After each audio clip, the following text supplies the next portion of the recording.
Chapter 1445. In the next few days, the World Tree Army lay in ambush and did not launch any attacks on the borders of the flickering world or the shallow dimensions. There was a short pause in the flames of war.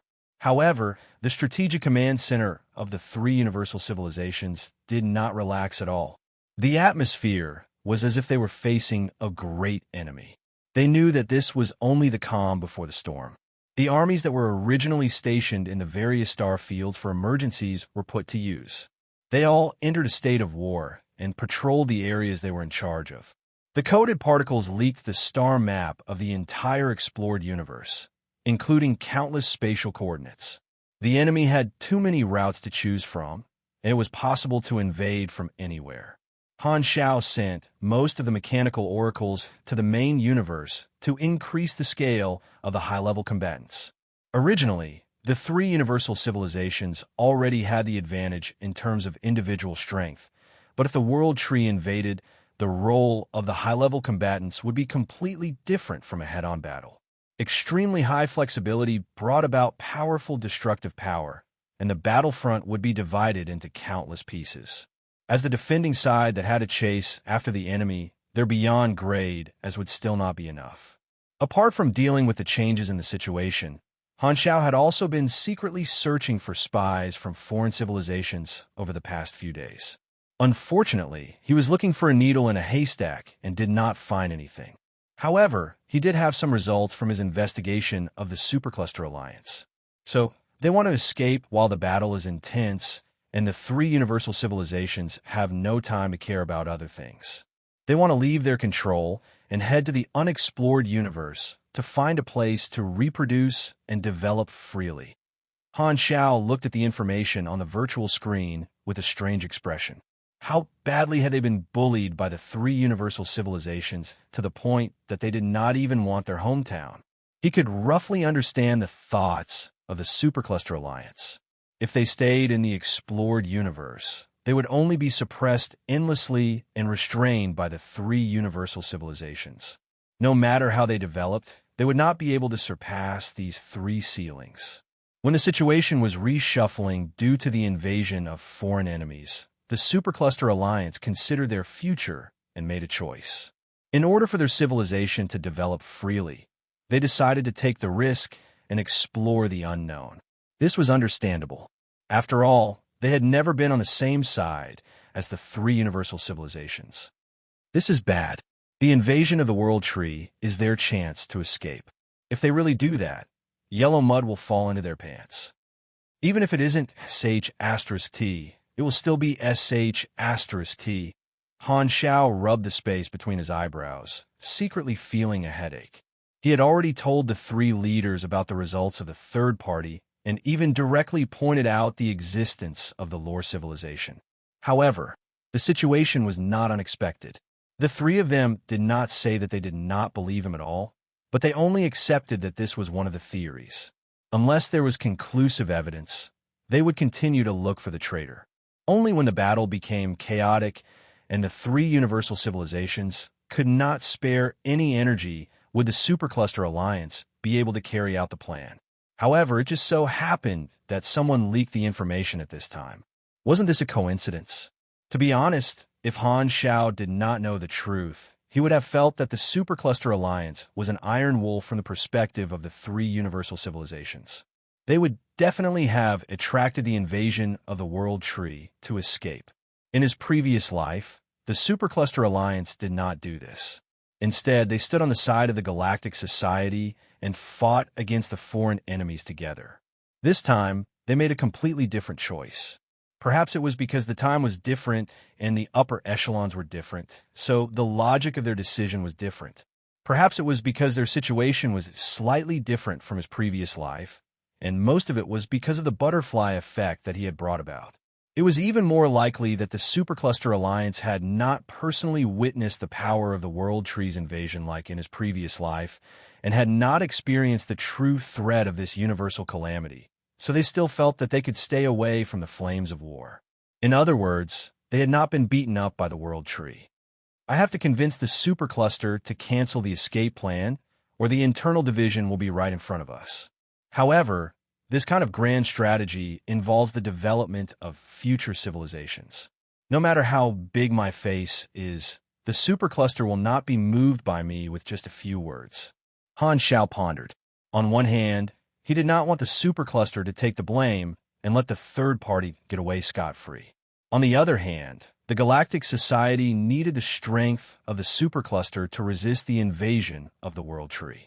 As long as they were determined to fight, their combined strength could not be underestimated.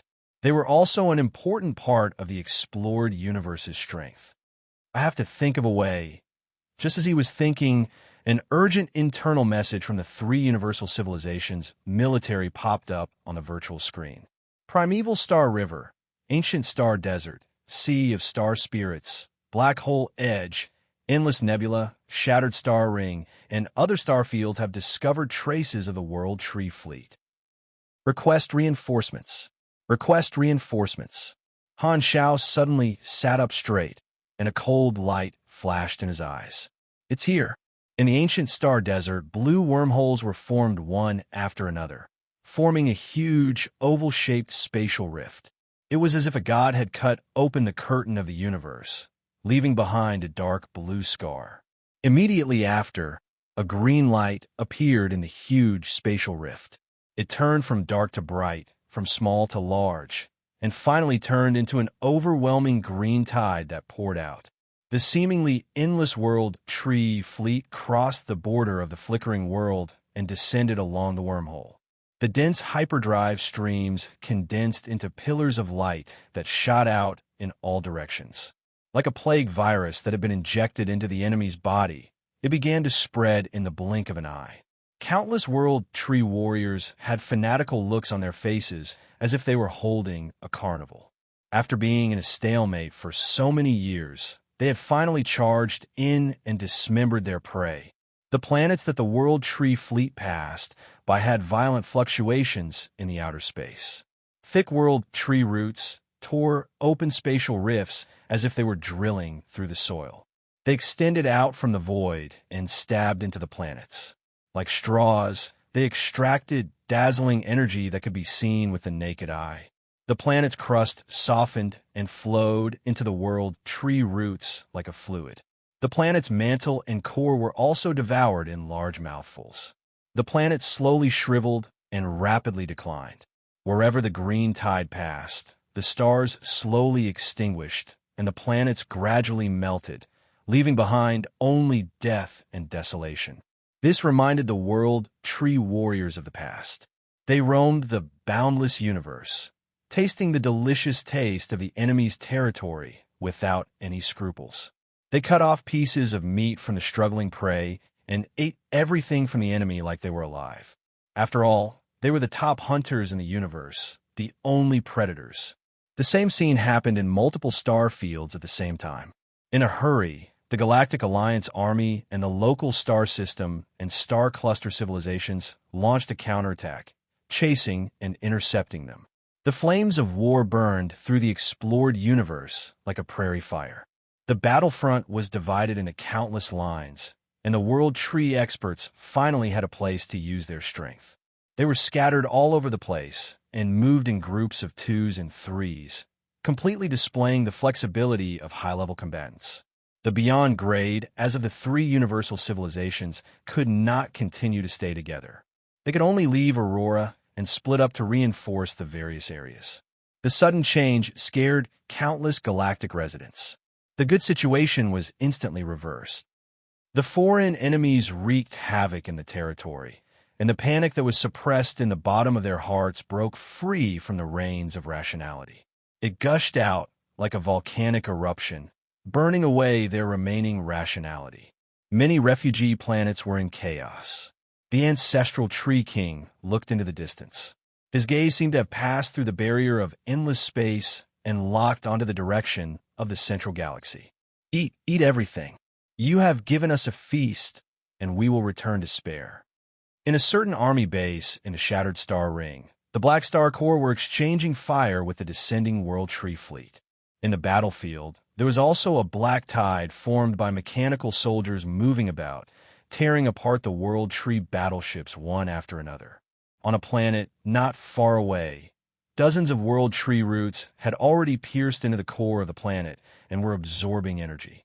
In outer space, 3 holy tree emissaries were chasing after 2 figures, and 5 streams of light collided again and again. Clang!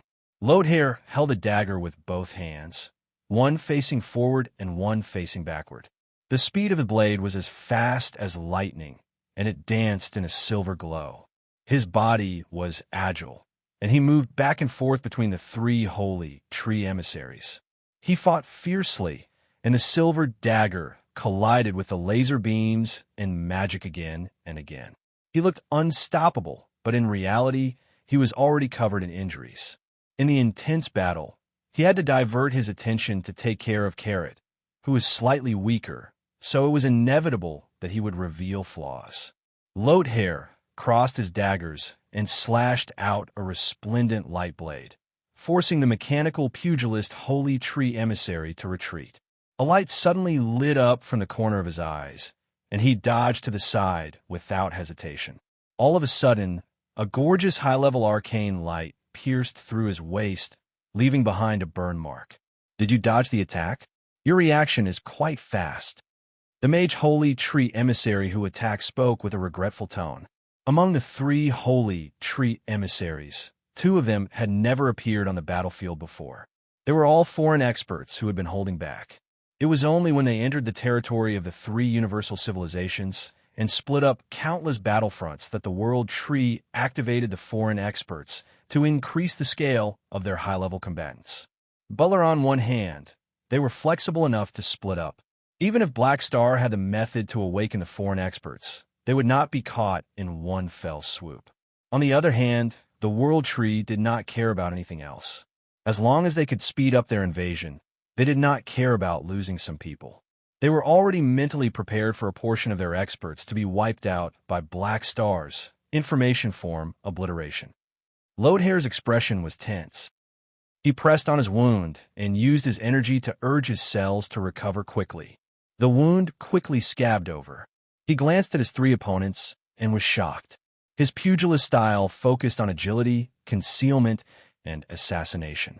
Direct battles were not his forte, and being surrounded was even more disadvantageous. At this moment, he could not take it anymore. "Can you still do it?" Carrot, who was at the side, came over. He was also covered in wounds, and he stood back to back with Lodehair, staring at the enemy. He had only entered the Beyond Grade A realm a few years ago, and the new stage of Everlasting Martial Path was still being activated. His combat strength was still at the level of a new Beyond Grade A, and it was very difficult for him to fight. He might not even be able to defeat any of his opponents in a one-on-one battle. The 2 of them were originally training here, but the World Tree suddenly attacked and dragged them into the flames of war. "I can still hold on for a while." Lodehair adjusted his aura, and the pugilist flames climbed up again, condensing at the blade. The 5 of them locked onto each other. Their bodies paused for a moment before suddenly exploding at the same time. They charged forward again and clashed brazenly. Saber light, aura flames, and magic power shot out.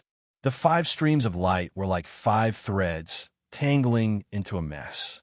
Suddenly, Lodehair's body paused, and his 2 daggers slashed out across Light Blade, shattering the arcane attack of the mage holy tree emissary. However, in the shattered light, the mechanical pugilist suddenly appeared. He was thrown over by the hand of magic. 8 mechanical spears that looked like spider legs suddenly extended from the back of his mechanical suit.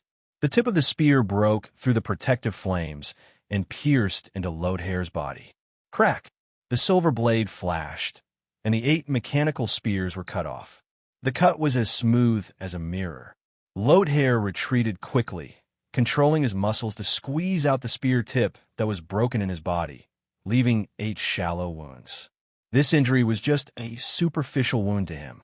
However, just as he was about to continue attacking, his body suddenly stiffened. A dark green color suddenly appeared on his wounds, and the flesh that was originally recovering suddenly started to fester. Biological poison? Lodehair's expression changed. He looked up and saw that the broken spear tip that had been ejected was seeping out green liquid. He looked at it with his microscopic vision and saw that this green liquid was a group of dark green, micromolecular robots that carried shocking poison. Waves of intense nerve pain erupted like a tsunami, and Loathair's senses suddenly became chaotic. It was as if he had lost control of his body, and he began to tremble unconsciously. The cells in his body were corroded on a large scale. With a flash, the last pugilist holy tree emissary took advantage of the opportunity to enter. He held a sharp blade made of anti-regeneration alloy in his hand and stabbed it into Loathair's neck from behind, wanting to remove his entire spine. Right at this moment, Carrot charged over from the side to stop this pugilist holy tree emissary. Unfortunately, he was one step too slow and could only throw a punch in an attempt to save him. A mere new beyond grade, a super wants to. The pugilist holy tree emissary originally wanted to kill Loathair, even at the risk of being injured.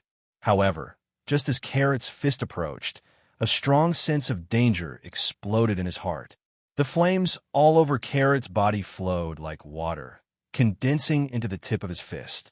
He did not release his strength, but the momentum of his fist rose steadily. It was as if the heavenly river was hanging upside down and the stars were shattering, bursting out with an indomitable sharpness. At this moment, a shout that contained spiritual fluctuations exploded like a clap of thunder. Martial God Fist, Galaxy Break. The fist suddenly landed on the arm of the pugilist holy tree emissary, and a strong light suddenly blossomed, snatching away everyone's vision. Time seemed to have frozen for a moment before it started to flow. The other two holy tree emissaries regained their vision and hurriedly looked over.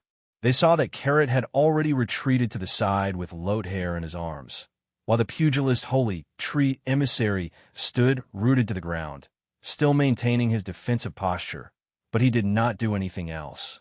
However, the next moment, the body of the pugilist holy tree emissary cracked like porcelain and withered. In the end, it turned into dust and scattered into the galaxy. One-hit kill. What kind of move is this? The remaining two holy tree emissaries were shocked. They could not believe their eyes. One of their colleagues was killed in an instant. It was understandable if it was a peak beyond grade A, but was this the power of a new beyond grade A? Loathair had a chance to catch his breath and suppress the poison with difficulty.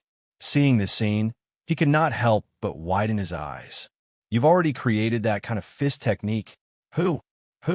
No, I've only created 2 styles.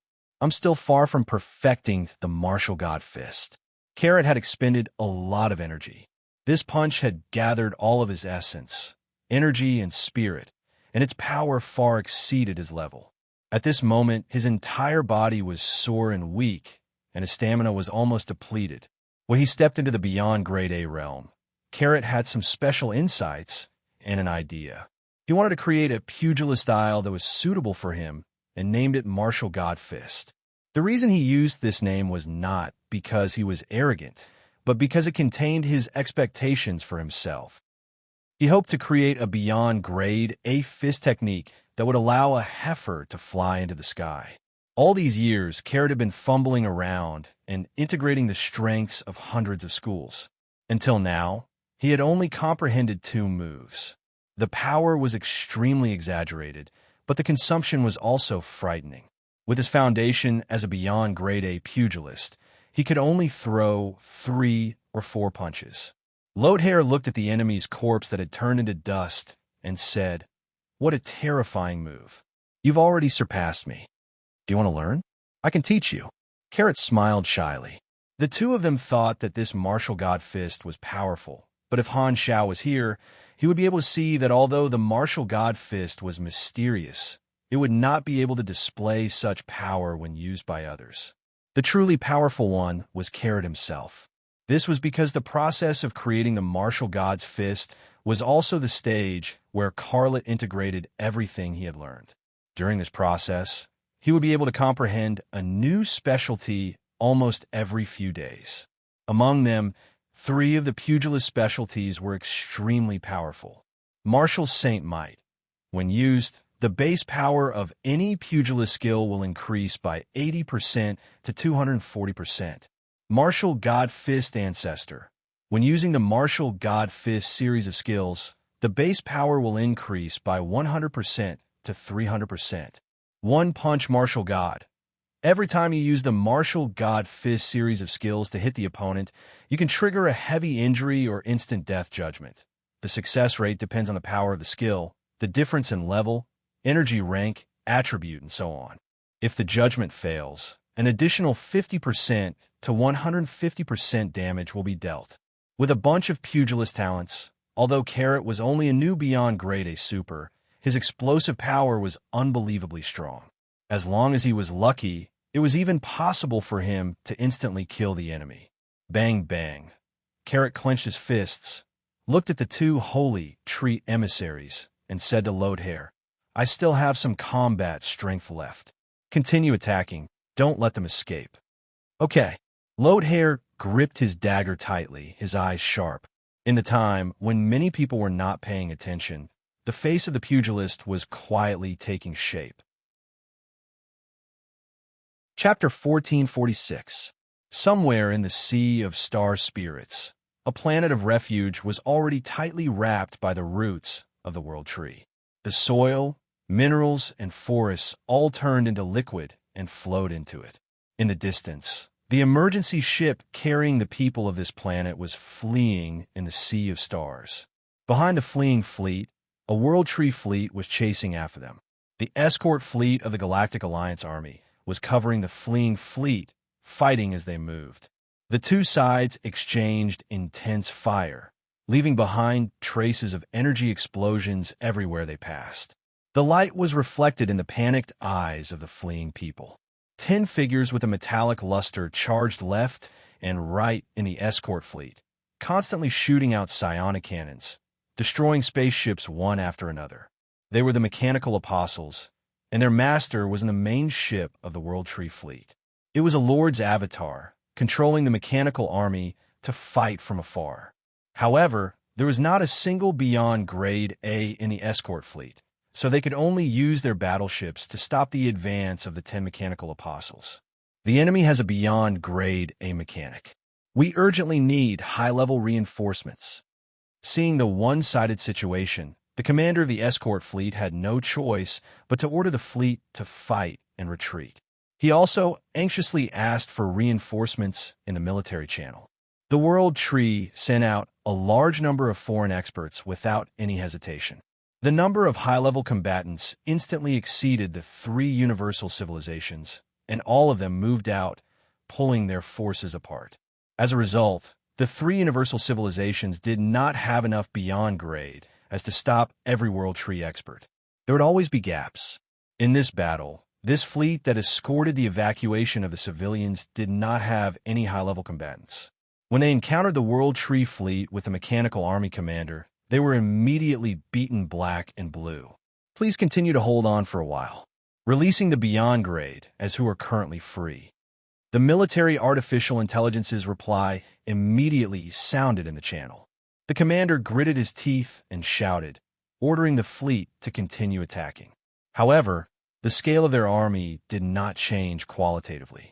The 10 Mechanical Apostles led the army and swallowed starships one after another like locusts. Just as the number of casualties became more and more shocking, a space on the battlefield rippled like water. Then, with a flash of light, a figure rushed out like a burning meteor and slammed into the nearest Mechanical Apostle, sending it flying. Reinforcements are here. The commander's spirit was shaken, and he hurriedly looked at the Beyond Grade as who had come to support him. When he saw the person's appearance, the joy on the commander's face froze. "Why are you here? What's with your disappointed tone?" "I'm the only one who's free now. If you don't want to, then I'm leaving." Kohler was furious. "What's wrong with you, little brother? I'm here to help, and you're looking down on me? I'll leave the enemy's mechanic class supers to you. My troops will support you from the side." The commander smiled bitterly and could only bitterly express his willingness to cooperate. Kohler snorted and charged towards the 10 Mechanical Apostles. Even though there were tens of thousands of them, he still charged forward. Many soldiers looked over with a glimmer of hope. However, in less than a few minutes, the imposing Kohler was pinned to the ground by the joint attack of 10 mechanical apostles. The commander covered his face. The internal rumors were not lies. Kohler was indeed the weakest among the beyond great as. I don't want to despise you, but you're too much of a drag. You can't even stand up when I give you a chance. Not to mention a real battle. I don't even like to use you when playing Wayne cards. Kohler dodged a few psionic energy beams and punched back, sending a mechanical apostle flying. He quickly shouted in the channel, "What are you waiting for? I've helped you stall the enemy. Continue to ask for help. Your tactical role is only to stall for time." The commander cursed in his heart. Just as he was about to continue calling for reinforcements, a wormhole suddenly opened not far away. A mechanical life flew out from it. Heavy mechanical armor covered its body, and every part of its body was equipped with high-tech melee weapons. It was fully armed, and 2 wing-type vector thrusters stood on its back like 2 chess pieces.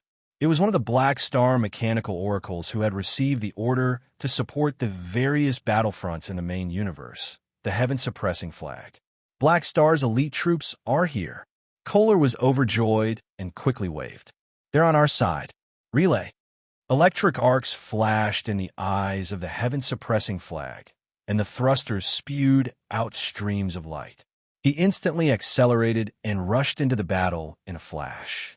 10 mechanical apostles detected a strong energy reaction, and 8 of them immediately faced the heaven-suppressing flag, leaving only 2 to deal with Kohler.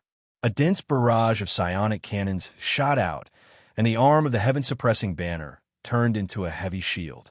It abruptly pushed forward, and the surface of the shield lit up with dazzling and complicated energy circuits. A thick psionic shield immediately popped out and blocked the barrage of attacks. Amidst the bombardment, the distance between the 2 sides quickly shortened. A mechanical apostle's wrist blades popped out from his arms and slashed out at the same time, heading straight for the energy core of the heaven-suppressing flag. However, the heaven-suppressing flag only spun around lightly and dodged the attack. The moment he brushed past it, he touched his waist, and a folded mechanical axe unfolded. It slashed out like a bolt of lightning, and the blade light instantly swept past the mechanical apostle's body. The next moment, the mechanical apostle that was cut in half flew out due to inertia. The cut was smooth, and countless precise parts that had been cut in half could be seen. In the center was the energy core that had been cut accurately. The energy reactor that had lost its restraints jumped slightly before exploding. A huge explosion lit up behind the heaven-suppressing flag, reflecting on his cold alloy shell. The heaven-suppressing flag was a melee weapon master among the mechanical oracles. All kinds of weapons appeared like magic, constantly changing and dealing with the mechanical apostles with ease. Not long after, he killed more than half of the mechanical apostles like cutting vegetables. It was a completely different situation from Kohler. Suddenly, the heaven-suppressing flag stomped on the ground, and an energy shockwave exploded behind him. He turned into a meteor and charged straight at the World Tree fleet, shuttling through the barrage like a fish. The axe slashed out rays of light, cutting the World Tree spaceship in half. In just a few blinks of an eye, the heaven-suppressing flag arrived in front of the main ship, and the giant axe wrapped in golden lightning slashed down. Thick golden electric arcs shot out from the axe blade, instantly shattering the shield of the main ship and melting through the armor of the ship. The entire spaceship exploded, and a dazzling light spread out. At this moment, 2 figures rushed out of the explosion, one chasing and one escaping. The Lord's avatar of the Mechanic General was running in front, and the heaven-suppressing flag was chasing after it. However, after a few rounds, the heaven-suppressing flag chopped the other party's head in half, exploding with electric arcs. The power carried by this body instantly disappeared, and the Lord's descent had already been destroyed by him. He had the spirit of taking the head of the enemy general among thousands of soldiers and horses. With the current strength of the mechanical oracles, ordinary beyond grade, as were no match for them at all. Their strength was completely different from the mechanical apostles, and it was not a problem for them to take charge alone. It was enough to close the gap between a portion of the high-level combatants. With the high-level combatants of the enemy eliminated, the escort fleet immediately stopped their collapse and counterattacked tenaciously. The heaven-suppressing flag did not continue to help. He reached out and removed the damaged head of the enemy's lord's avatar, hanging it on his waist as a trophy. He was about to open a wormhole and leave, but at this moment, Kohler flew over and gave him a thumbs up with a face full of joy. "Well done." We worked together and finally dealt with this powerful opponent. "When did we work together? Were you fighting just now?" The heaven-suppressing flag tilted his head, confused. He did not have any impression of it. "I helped you hold back 2 mechanical apostles. Without me, you would have been in danger." Kohler patted his chest and said casually, "Who asked me to be good friends with Black Star?" Protecting his mechanical apostles was just a matter of convenience. "There's no need to thank me." The heaven-suppressing flag was still silently calculating the logic of this sentence when Han Zhao's annoyed voice sounded in the channel. "Shut up, you're really a noob." So you're here." Kohler laughed and was not embarrassed at all. "I was just joking with you." Han Zhao curled his lips. Heaven-suppressing flag. Ignore him and continue your mission. The heaven-suppressing flag shook his head and ignored Kohler. He opened a wormhole and followed Han Zhao's orders to support the other battlefronts. Primeval Star River, mechanical race territory. The Endless World Tree Army was pressing down on the mechanical race's defense line, and the 2 fleets were already locked in battle. On the main planet of the mechanical race, Manison and Nilfgaardi's lord's avatar stood at the highest point. They looked up at the sky, and the green tide slowly approached. The mechanical race troops behind them did not panic at all. Instead, they looked at the backs of the 2 generations of mechanical race leaders fervently. The mechanical race is actually the first target of the World Tree's attack. Do they think we're easy to deal with? We're not easy to bully. Nilfgaardi stood with his arms crossed, and arcs of lightning jumped on his body. "You don't have the right to say that. The reason why the mechanical race has developed to this point is all because of me. It has nothing to do with you," Manison said calmly. Nilfgaardi snorted but did not refute. He slowly said, "I didn't expect us to fight side by side under such circumstances. I know you don't like me, but don't worry, this battle won't take long." As soon as he finished speaking, Manison raised his hand slightly. Rumble. All the planets in the mechanical race's territory started to buzz, as if countless things were about to break out of the ground. After accumulating for so long, let the world see the foundation of the mechanical race. Manison's eyes flashed, and his tone was cold. "Listen to my orders. Leave no one alive." Rumble. It was as if an endless mechanical army flew out from the planets, covering the sky and earth as they welcomed the invading World Tree fleet. It's starting. Many Star Alliance observers who were lurking in the news could not help but smile happily when they saw the turmoil in the various star zones. The World Tree invaded the entire territory overnight. It's obvious that our intelligence came in handy. Very good. Very good. The observer captain clenched his fists with a ferocious expression. He was relieved that his plan had worked, but also excited about revenge. This time, the results of getting someone else to do the dirty work were very obvious. They successfully turned the stalemate into a chaotic battle. This was what the Star Alliance wanted to see. It would be best if both sides suffered heavy losses. This way, even if the 3 universal civilizations can fight the World Tree civilization to a standstill, it will be difficult to stop their territory from being devoured step by step. At this rate, the 3 universal civilizations will be defeated sooner or later. It might take decades or centuries, someone said excitedly. The observer captain sneered. This is only the first wave. In my opinion, the 3 universal civilizations won't be able to last that long. According to the deduction of the upper echelons, the World Tree will most likely use the information we leak to trigger the internal suspicions of the 3 universal civilizations and destroy their fighting spirit. Since the start of the war, the morale and faith of the three universal civilizations have been supported. When this energy is released, it will be time for them to be defeated. As he spoke, a look of longing appeared in his eyes, as if he could see the defeat of the galactic society in the near future. The three universal civilizations have been high and mighty for too long.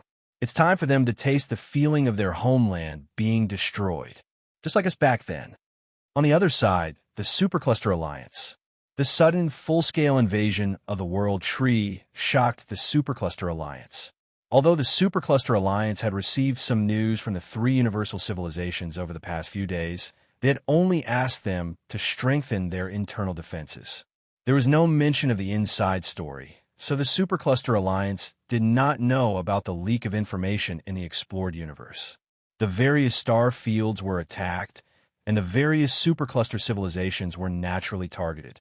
However, compared to the intense battles in other areas, the World Tree fleet that invaded the supercluster civilization was very small, as if they were just here to go through the motions. The supercluster civilization thought that the World Tree did not want to bite them in the first wave of attack. While surprised, they were also glad. At this moment, an important meeting was being held in the conference room. Everyone, the three universal civilizations' border defense line has been lost, and the World Tree has fully invaded. Let's put aside the reason for this for now. The current situation is developing in the direction we are looking forward to. A once-in-a-lifetime opportunity has already appeared in front of us, and we cannot miss it. I think we can consider officially starting the Great Migration Plan.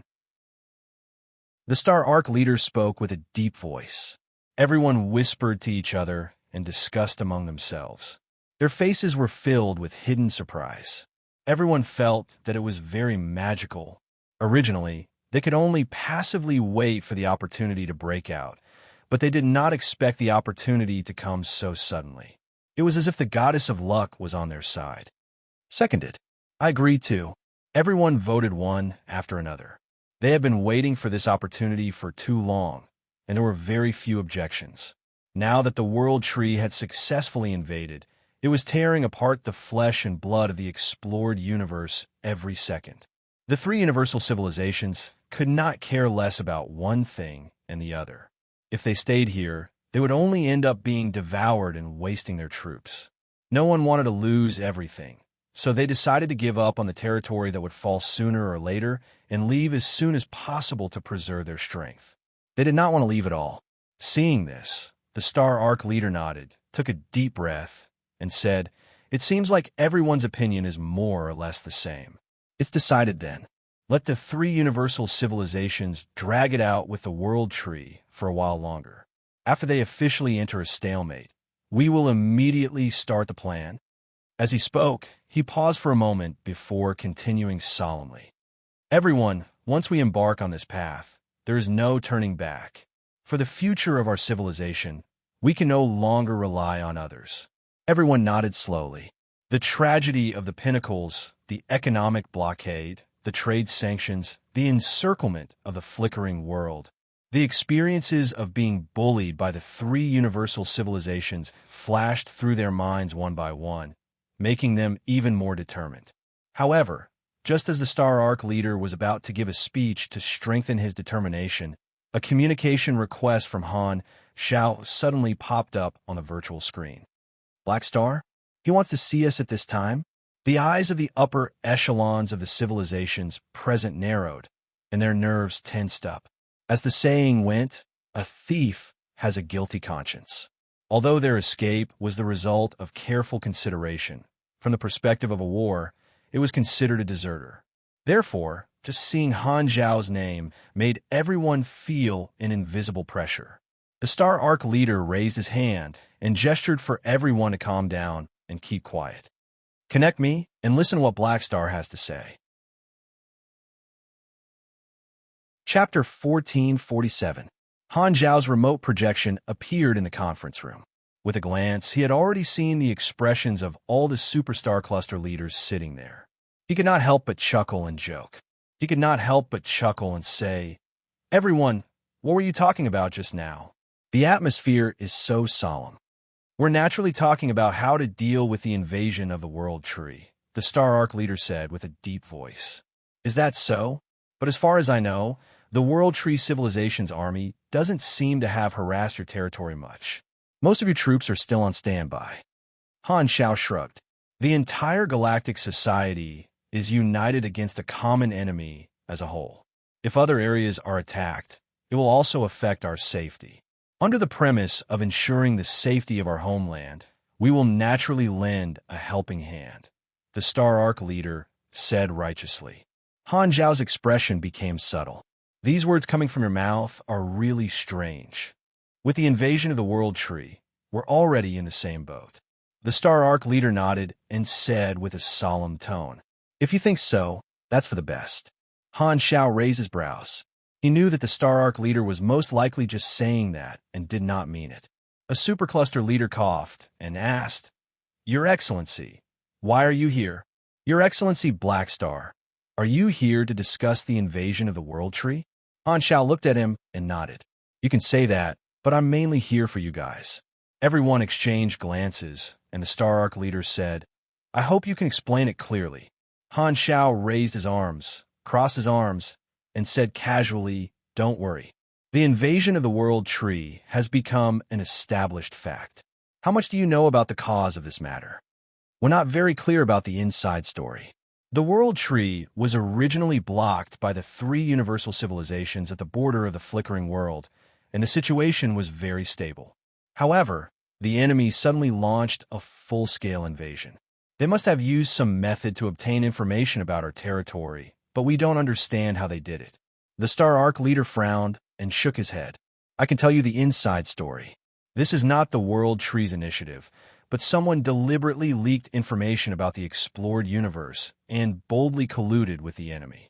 This kind of action is like opening the door of a country and inviting the World Tree in to burn, kill, and plunder. Han Zhao's tone sank. As soon as he said that, the faces of the upper echelons of the supercluster changed. Their eyes were filled with shock, horror, and disbelief. They were all shocked by this news.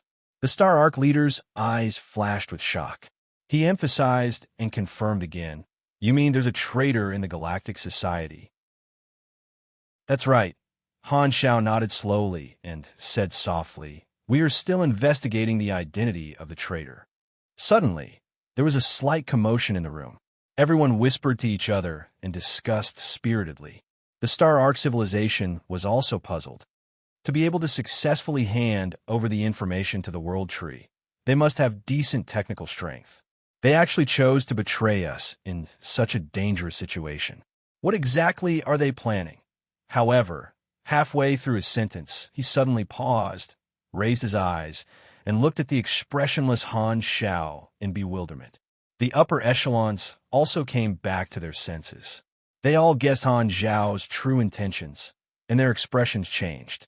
Wait a minute, Black Star came to us at this time and deliberately brought up this topic. Could it be that he thinks we are the traitors who leaked the information? Although our supercluster alliance has never been on good terms with the 3 universal civilizations and is the biggest suspect, this matter really has nothing to do with them. Are you suspecting us? The Star Arc leader's eyes widened. Han Xiao looked around and did not answer directly. Instead, he summoned a virtual screen and said to himself, According to what I found, the information I collected was collected.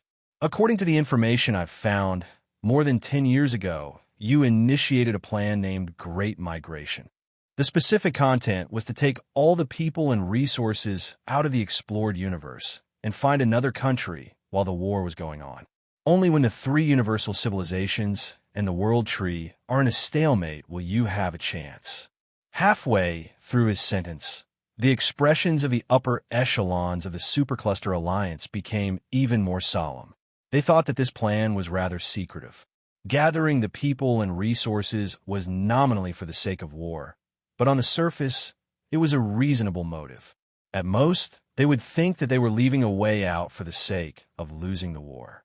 Normally, they would not think that they were planning to run away. You already know. It's no wonder. With your abilities, as long as you're suspicious of us, it won't be difficult for you to find out. The Star Arc leader was shocked, but when he thought of Han Zhao's ability, he accepted reality and said helplessly, So, You think we deliberately lured the World Tree into a full-scale invasion to disrupt the situation and make it easier to retreat? What do you think? Han Xiao tilted his head. Hearing this, everyone knew that Han Xiao was probably here to denounce them, and they all felt a chill down their spines. The Star Arc leader clenched his teeth and said, I know you think we have a motive, but we didn't do this. We're not traitors who leaked the information. Although they wanted to run, they did not want to become traitors. Otherwise, if they were targeted by the three universal civilizations, there would definitely be many twists and turns in the Great Migration Plan. The three universal civilizations would definitely not allow a traitor like them to escape so easily. What evidence do you have to prove that you didn't do it? Han Zhao's tone was emotionless, so no one could tell his emotions. Hearing this, the Star Arc leader's thoughts raced, but his heart was in a mess. He could not think of any reason to prove that this matter had nothing to do with them. How much evidence did he need? However, before he could answer, Han Xiao pressed on and continued. Maybe you didn't mean it, but can you guarantee that it wasn't done by any of the civilizations here? The Star Arc leader was stunned, and his expression changed. He knew that Han Xiao was right. He could only guarantee that he was not a traitor, but he could not guarantee that the other supercluster civilizations did not have any tricks up their sleeves. He slowly turned his head, a questioning look in his eyes as he looked at the other alliance members. Everyone understood what he meant and began to speak. It's not me, I didn't do it. It's not me either. I don't know anything about this. Very soon, the Star Arc leader's gaze turned to the last person. He remembered that during the meeting a while ago, it was this supercluster leader who had suggested helping the World Tree. He was the most suspicious. The leader of this civilization was furious. What are you looking at me for? I didn't do it. We're all in this together. I won't ignore the collective interests of the Alliance. The Star Arc leader clenched his teeth and turned to look at Han Xiao. As you can see, this has nothing to do with us. Han Xiao did not say anything. He only tilted his head and looked at the Star Arc leader with a strange expression. His expression seemed to be saying, Are you kidding me? Seeing this, the Star Arc leader shut his mouth and did not say anything. He also knew that no one would admit to it, even if he asked them. If everyone denied it together, it would be ridiculous and not convincing at all. No one knew if the Alliance members were lying or not. However, the Star Arc leader was very clear. Whether it was the members of the supercluster or not, they could not admit it. Otherwise, they would be confirming their identity as traitors. Han Xiao narrowed his eyes and said, Don't say that I didn't remind you. I'll give you another chance. Are you sure you didn't do it? The Star Arc leader was sweating a little, and he said anxiously, Black Star, we can't produce any evidence for the time being, but we really didn't do it. All right, I believe you. I hope you don't come to a conclusion arbitrarily. If you keep staring at us, you will let the real traitor escape. The leader of the Star Arc subconsciously said halfway before he suddenly came back to himself. He subconsciously raised his voice and said in surprise, Wait, you believe me? He had been racking his brains and preparing to persuade Han Xiao, but he did not expect Han Xiao to change his mind before he could do anything. This made him a little stunned, as if he had stepped on thin air. However, at this moment, Han Xiao spoke again and slowly said, However, it's useless for me to believe you. I need the three universal civilizations to believe me. You have to think of a way to prove your innocence. You mean, of course, we'll stay and fight hard. Han Xiao spread his hands and said, Think about it. Right now, the three universal civilizations are suspecting traitors. Once you leave, you'll be confirming your identity as traitors. The only way is to give up on your so-called migration plan and focus on fighting the World Tree. Only then can you clear your suspicion. Hearing this, the eyes of the leaders of the supercluster civilizations narrowed. The Star Arc leader frowned and stopped panicking. He slowly said, Your Excellency Black Star, I'm afraid this is your real purpose for coming, right? He was not really an idiot, and he immediately realized the real purpose of Han Zhao's trip. There were priorities. The Supercluster Alliance did not want to become a traitor, but the migration plan was more important. They would not give up on the migration just to prove that they were not traitors. The Star Arc leader even suspected that the so-called traitor was just an excuse Han Xiao came up with to threaten them after finding out about their migration plan. Han Xiao did not mind. He chuckled and said casually, "Hee hee, I know what you're thinking. Traitors do exist. And it's also true that the three universal civilizations suspect you. However, I didn't think the traitor was you from the beginning." "Why do you think so?" The Star Arc leader was curious. "We've known each other for decades. I know the style of your decision-making team quite well. Furthermore, with your situation, the possibility of you daring to collude with the enemy is not high. However, due to your past history, you guys are the most suspicious. This is very much like a framing. My intuition tells me that this matter has little to do with you guys. Of course, this does not mean that you're not suspicious. I can't be sure if you did the opposite." Han Xiao did not intend to remove all the pressure from the supercluster. Therefore, he did not reveal the third party exposed by Bold Explorer. He only inferred that their suspicion was limited. In fact, Han Xiao knew that the Superstar Cluster Alliance would not give up on the migration plan so easily, so he planned to have an open and honest chat with them. Initially, he used the suspicion of being a traitor as an excuse and pretended to be questioning them to gain the upper hand, making the Superstar Cluster Alliance nervous and understand the situation. It seems like even though the good situation has been destroyed, you still maintained your rationality and did not let your anger get to your head. The Star Arc leader had mixed feelings. He nodded and said, "I really don't know about the traitor, but it's impossible for us to give up on the migration plan and stay to fight. Since you found the information, you should know the significance of this plan to us." Han Xiao nodded and said, "The existence of the three universal civilizations has limited the upper limit of your development. For many years, they have been using all kinds of excuses to suppress you and prevent you from entering the era of technological explosion. The top talents and resources of the Galactic Society have all flowed into their pockets. As they continue to accumulate, the gap between you guys is getting bigger and bigger." That's right. Back then, when the Exploration Era War had just ended, the three universal civilizations had established order, but they did not have the strength to beat all the civilizations back then. But now, after so many years, they have enjoyed the top resources and the greatest development dividend of the entire Galactic Society. There is already a generation gap between our technology. We still have some ability to resist now, but the longer this goes on, the bigger the gap will be. Sooner or later, we will completely lose the right to challenge the three universal civilizations. At that time, we can only become their vassals." A supercluster leader said with a helpless tone. The Star Arc leader nodded and added, "It's precisely because we have seen the distant future that we have to take advantage of the fact that we can still resist and look for opportunities to change our fate. The flickering world was an attempt, but it failed. The migration now is a better opportunity. We will not give up. I understand your request, really, but with all due respect, what you're doing is just a slow death. What you think is only on the surface, and you think that you will be safe once you leave the war zone. In fact, you have no way to escape. After the world tree kills the three universal civilizations, they will definitely find you. They have extraordinary abilities in the information form."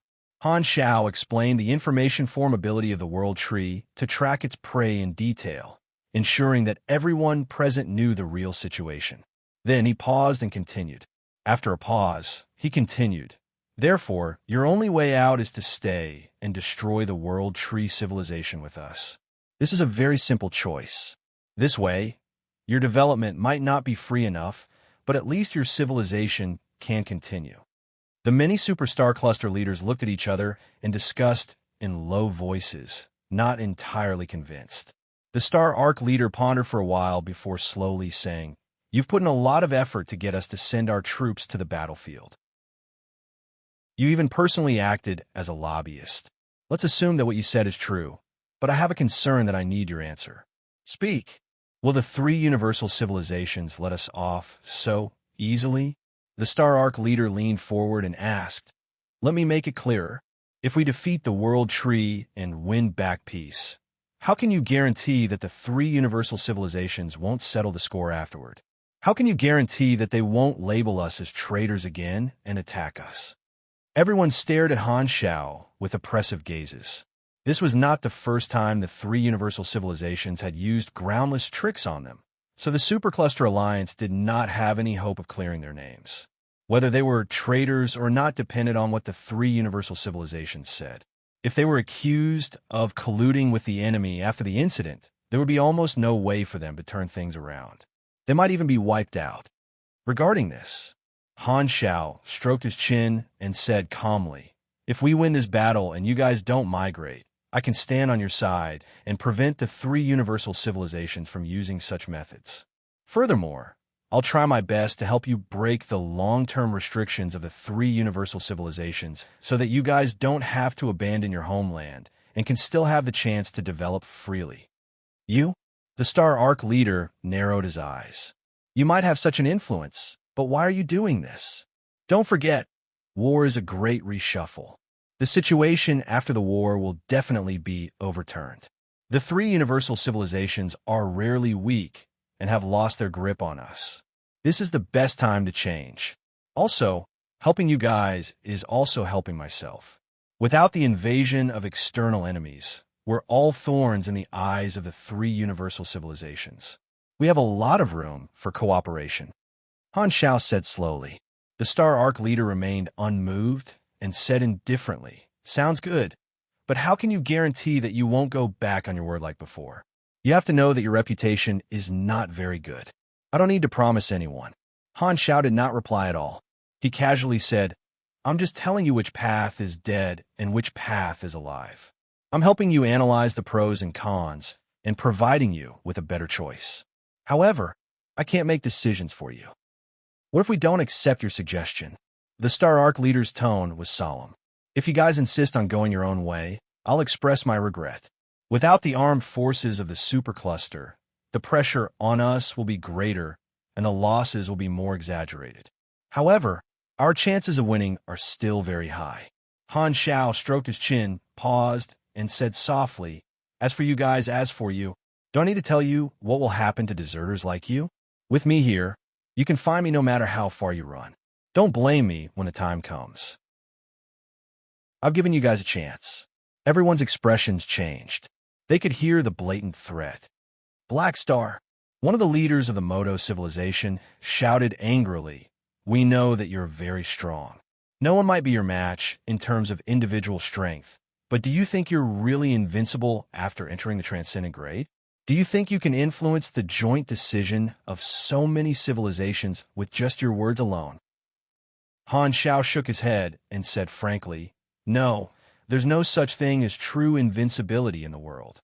The so-called invincibility is only invincibility in the current technological environment, and the world is developing dynamically. As the times change and civilizations progress, there will always be more new technologies. Maybe one day, the principles of all the space wonders will be discovered, and the Transcendent Grade will no longer be unsolvable. It's even possible to create beyond grade, as in Transcendent Grade supers and batches. The individual achievements that seem unbelievable right now will eventually be replicated by the collective civilization and produce fission." Everyone was stunned. They had thought that Han Shao would refute, but they did not expect him to agree with this statement. For a moment, they did not know how to respond. They thought that Han Shao was trying to ease the atmosphere and take back his threat. However, the next moment, they knew that they were wrong. Han Shao looked at everyone and said coldly, "But that's all in the distant future. But those are all things that can only happen in the future, at least in the foreseeable future. I am an existence that can't be solved. You can treat my words as a threat or an ultimatum. In any case, take care of yourself. Don't make a choice that disappoints me. Otherwise, I don't mind destroying the civilizations of everyone here. At that time, you will know that I'm more dangerous than the world tree." As soon as he finished speaking, everyone in the room fell silent. After a while, the Star Arc leader seemed to have made a decision. "If the situation is as you said, we can temporarily put aside the migration plan and send more troops to participate in the battle. However, if the losses are too great, we will definitely migrate and evacuate. It's useless no matter how much you threaten us. Han Zhao's expression returned to normal, and he nodded. That's enough. I hope you don't go back on your word. I'll keep an eye on you. Chapter 1448. In a shallow, layered dimensional base, Han Xiao turned off the communicator and deactivated the remote projection. He rubbed his brows and closed his eyes for a while before opening them again. The supercluster has reached a consensus. They won't cause any trouble for the time being. Han Xiao secretly heaved a sigh of relief. He was more or less tired. He reasoned with them, analyzed the situation, and coerced them. In the end, after much persuasion, he finally managed to persuade this group of people who wanted to run away at the last minute to come back. Of course, this was only a temporary consensus. The Supercluster Alliance did not agree to give up on migrating.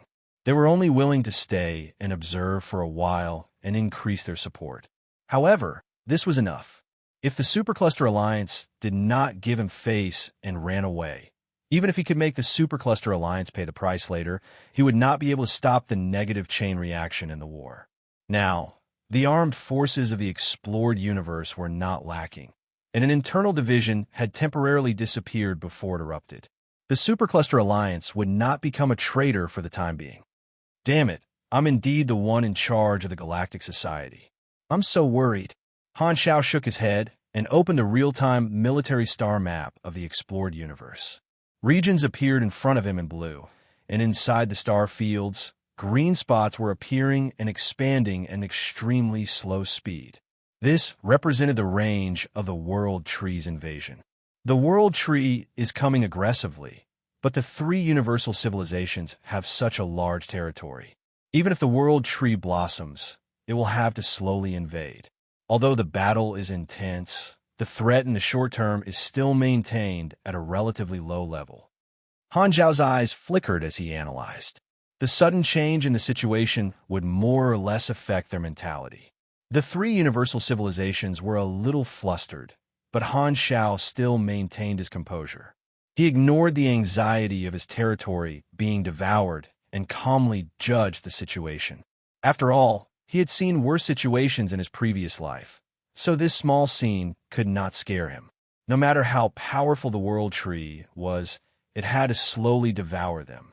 It was impossible for them to become fat in one bite. Furthermore, the Galactic Alliance army resisted fiercely, making their eating very difficult. In comparison, Han Xiao felt that the greatest effect of the World Tree's full-scale invasion was, firstly, it would affect the morale of the Galactic Society, and secondly, it would affect their resource production and productivity. According to the leaked information and his experience in his previous life, Han Xiao could guess that the World Tree's priority targets will be the military factories and resource planets of the various organizations. This would reduce the speed of the three Universal Civilizations troops. Secondly, it was the mother planets of some star system or star cluster civilizations, the ruling planets, and the refugee planets with a large population. Using this method to cause panic and internal chaos in the Galactic Society, the World Tree had invaded many civilizations and was very clear about this. Then there were the important bases of some beyond grade A races and private organizations, cutting off the wings of the three universal civilizations. Of course, as the core of the Galactic Society, the Central Galaxy was the most important target. However, Han Xiao guessed that the World Tree would most likely not attack it for the time being because the Central Galaxy would definitely be heavily guarded. Once they invaded, a large group battle would break out. This would be similar to a border war. The World Tree now had many spatial coordinates. With such an advantage, it should not be willing to continue the inefficient head-on battle. Instead, it chose to avoid the main force and attack the weak points. It mainly focused on harassing and nibbling away, displaying its high mobility and advantage of fighting. These places are all areas that need to be protected. After this battle, who knows how many more desolate universe belts will appear. Unfortunately, the World Tree's mechanism is too perverted. Otherwise, I would have been able to give them a taste of their own medicine. Han Xiao was a little helpless. With his individual combat strength, He could have gone to the World Tree territory to cause trouble. However, more than 10 years ago, he had learned a lot of information from the experts of the World Tree race. The World Tree's base could be retracted into its body at any time, so it would not be of much use to harass it. They could just change places. This would not affect the enemy's productivity much, because the World Tree itself was the largest weapon factory. It directly converted resources internally and did not need to build countless factories like normal civilizations. Otherwise, Han Xiao would not have thought that it was a complementary target for virtual creation pseudo. Furthermore, the blessed race of the World Tree would definitely be eyeing the pivotal snake. Han Xiao did not want to leave the shallow dimension either. Even if he supported the main universe, he would only send out a portion of the mechanical oracles. His main body would still stay in the secondary dimension to guard. The World Tree was not willing to wait for death. While invading the three universal civilizations' territory, it would not give up on dealing with the pivotal snake. He did not know what the other party was planning, so he had to be careful. However, although it's not very useful, it's not bad to cause trouble for them. With my current strength, I don't have to worry about being attacked on a large scale like before. If they fight me head-on, wouldn't that be beautiful? Han Xiao thought about it, and felt that it was worth a try. Arcane Church, Temple of the Gods. Wernos slowly walked in the corridor formed by tall statues of various shapes and sizes, holding a handful of spiritual lights in his hand. Every time he walked in front of a statue, he would use the corresponding simple ceremony to worship it unhurriedly. Then, he would flick the spiritual light into the statue's body. It looked like he was feeding a pet or baiting a school of fish. This was his daily ritual. Usually, he was alone, but today there were a bunch of tails behind him. A group of ethereal upper echelons in priest robes and officer uniforms followed behind him. They looked anxious and lowered their voices. Chief Priest, now that the World Tree is invading, our high-level combatants are not enough. I hope you can help. Aren't you afraid that I'll sacrifice myself on the battlefield and drop the country weapon? Wernos said casually without looking back. Of course we don't want to take the risk. We didn't ask you to help during the border war and the invasion of the secondary dimensions. It's just that the situation this time is urgent, and we need you to use some of your god clones to help. An officer said in a low voice. This request was very normal. In the past, Wernos would basically agree, but now, he was acting abnormally. I refuse. Wernos shook his head. This why? I'm only one step away from the transcendent grade. I can obtain an opportunity to advance at any time. I need to maintain my best condition at all times so that I don't miss the opportunity. As long as we don't attack the mother planet of the Arcane Church, don't look for me for anything else. I don't want to waste my strength elsewhere, Wernos said casually. But the other direct descendants are fighting a bloody battle. Isn't it a little, you don't understand? Whether or not I can advance to the transcendent grade is more important than these battles. This is the independence that the Pope personally granted me. I have the right to decide whether I want to participate or not. Wernos waved his hand casually. Stop pestering me here. Go back. The group looked at each other, gritted their teeth, and left with dissatisfaction and depression. Wernos did not care. The last time he failed to advance, causing him to be severely injured, but there was also an unexpected benefit. The ethereal Pope saw that he indeed had the possibility of advancing at any time. So he simply allowed him to decide when to participate in the battle and not listen to the announcement. Therefore, in the past 10 years, Wernos had not participated in the battle, nor had he tried to advance rashly. He had been recuperating and reflecting on why he had failed. Wernos always felt that he was missing some key elements. He had been searching for them until now, but he had not gained anything. He had vaguely discovered the mysterious ability hidden in his body, but it had not been fully activated. It seemed like he could sense something unknown, and his intuition told him that this feeling was very important for his advancement. When I figure out what's going on, I should be able to step into the power of the transcendent grade. Perhaps this is the secret of Black Star's advancement. I won't fail again this time, right? Wernos' eyes flashed. Somewhere in the endless nebula, two fleets were fighting fiercely. One side was the World Tree invaders, and the other side was the Black Star Core. A large number of charge cabins bit onto the World Tree spaceships, transporting batches of Army players to board the spaceships. The World Tree battleships fell from the inside one after another, and many Calamity-grade players wore mechanical suits and roamed the battlefield. Due to the sudden change in the situation, the combat missions of the players also changed. From guarding the border, they suddenly went to different areas to stop the World Tree invaders. The mission format was much richer. The border defense circle of the flickering world had almost transformed into a teleportation station. The multi-dimensional sky opening transportation devices operated nonstop, sending batches of players to the various star fields. Version 5 had unlocked a new level cap. Now, more players had entered the Calamity grade, and their combat strength had undergone a qualitative change. The lethality of a Calamity grade who did not fear death was naturally not to be underestimated. Furthermore, it was a large group of them. Although the World Tree also had many Calamity-grade supers, they could not create as many as the players. Everyone could revive, but the World Tree's revival interval was longer, and it had to appear in the Mother Tree's body. It could not revive on the spot like the players, and its effect could not be compared at all. It was equivalent to the player's true strength being several times what it looked like on the surface. Both sides were immortals, and the battle was quite intense. However, the outcome was obvious, and the World Tree warriors were forced to retreat. This group of immortals is too scary. With so many Calamity grades as a suicide squad, only the main elites can contend against them. We can't hold on at all. In the flagship of this World Tree invader, the commander clicked his tongue in wonder. Ever since the World Tree obtained the information of the 3 universal civilizations, this information had been shared in the mental network. From the Tree Kings to the basic soldiers, they all understood the division of supers in the 3 universal civilizations, as well as the strange existences such as the immortals. The adjutant muttered, "There seems to be a limit to the revival of these immortals. If we kill them many times in a short period of time, they won't be able to revive for a certain period of time."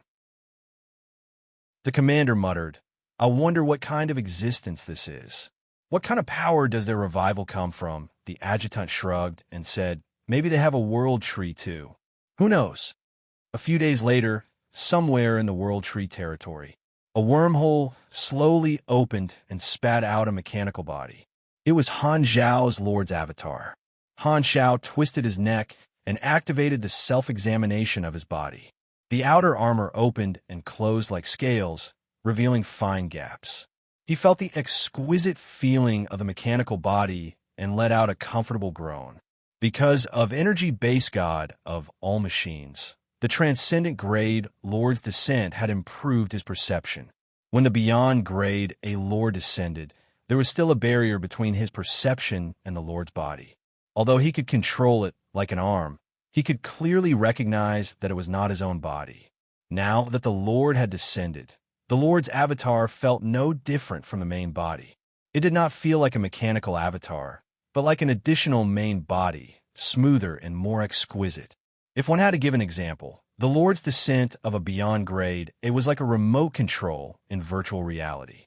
It was very real, but he knew in his heart that it was fake.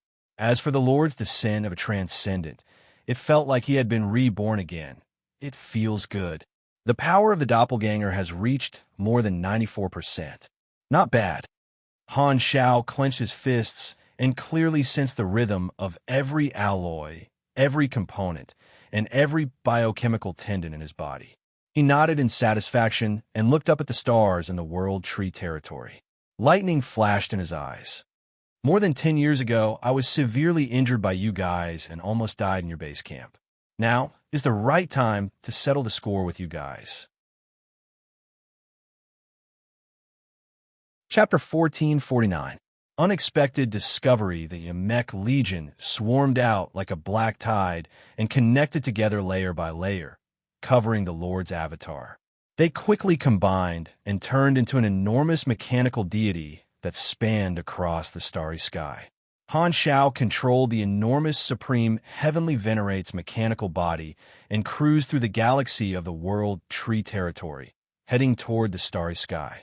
Not long after, a planet wrapped in roots appeared in his vision, getting closer and closer. Without another word, Han Shao raised his palm, and a strong psionic light appeared in his palm.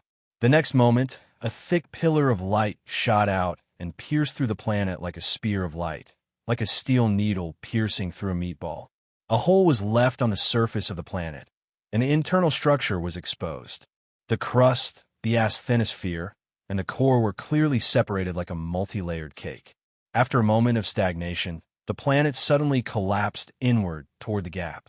The crust shattered and turned into molten lava. The asthenosphere surged violently. The brightness of the planet's core suddenly increased, and a strong light burst out from the center. The next moment, there was a loud explosion. The entire planet exploded and turned into an expanding mass of light. Han Zhao's body did not move. The shield automatically blocked the strong shock wave of the planet's explosion. The electric arcs flickered without any damage, as if there were layers of energy hurricanes surrounding him. This time, he was here to cause destruction. He did not need to be as careful as he was more than 10 years ago. What he needed was to make a big fuss. The next moment, the Information Form Alert Network was immediately triggered. Not long after, the entire World Tree civilization knew that Han Shao had suddenly appeared and blown up a planet. Before Han Shao could go far, the surrounding space fluctuated. Batches of World Tree fleets arrived at the area of the incident through the World Tree Express and fired at the planet-sized Supreme Heavenly Venerate without hesitation. The dense rain of light bombarded the Supreme Heavenly Venerate's shield. However, the thunder was loud, but the rain was small. It could only cause large amounts of energy sparks and could not break the indestructible shield. Han Shao raised his hand and clenched it. Energy surged, and he crushed battleships one after another. Although he was surrounded by the fleet, it was as if he had surrounded all the enemies. Very soon, more World Tree fleets arrived at the battlefield through the World Tree Territory's rapid descent channel and joined the battle. More and more battleships surrounded Han Shao and focused their fire on him. On the other side, in the Tree King Palace, the Ancestral Tree King and the Fortitude Tree King were paying attention to Han Zhao's actions through the mental network with solemn expressions. Why did this guy suddenly come here? Fortitude Tree King was surprised. Don't tell me he wants to counterattack our territory alone. It looks like it. The Ancestral Tree King narrowed his eyes. Should we stop it? The Ancestral Tree King shook his head firmly. There's no need. He's very difficult to deal with. The efficiency of a human wave tactic is very low. If we want to stop him, we don't know how many troops we have to invest. We also have to let a portion of the invading troops return as reinforcements. That's exactly what he wants. Then what should we do? Are we just going to watch him wreak havoc in our territory?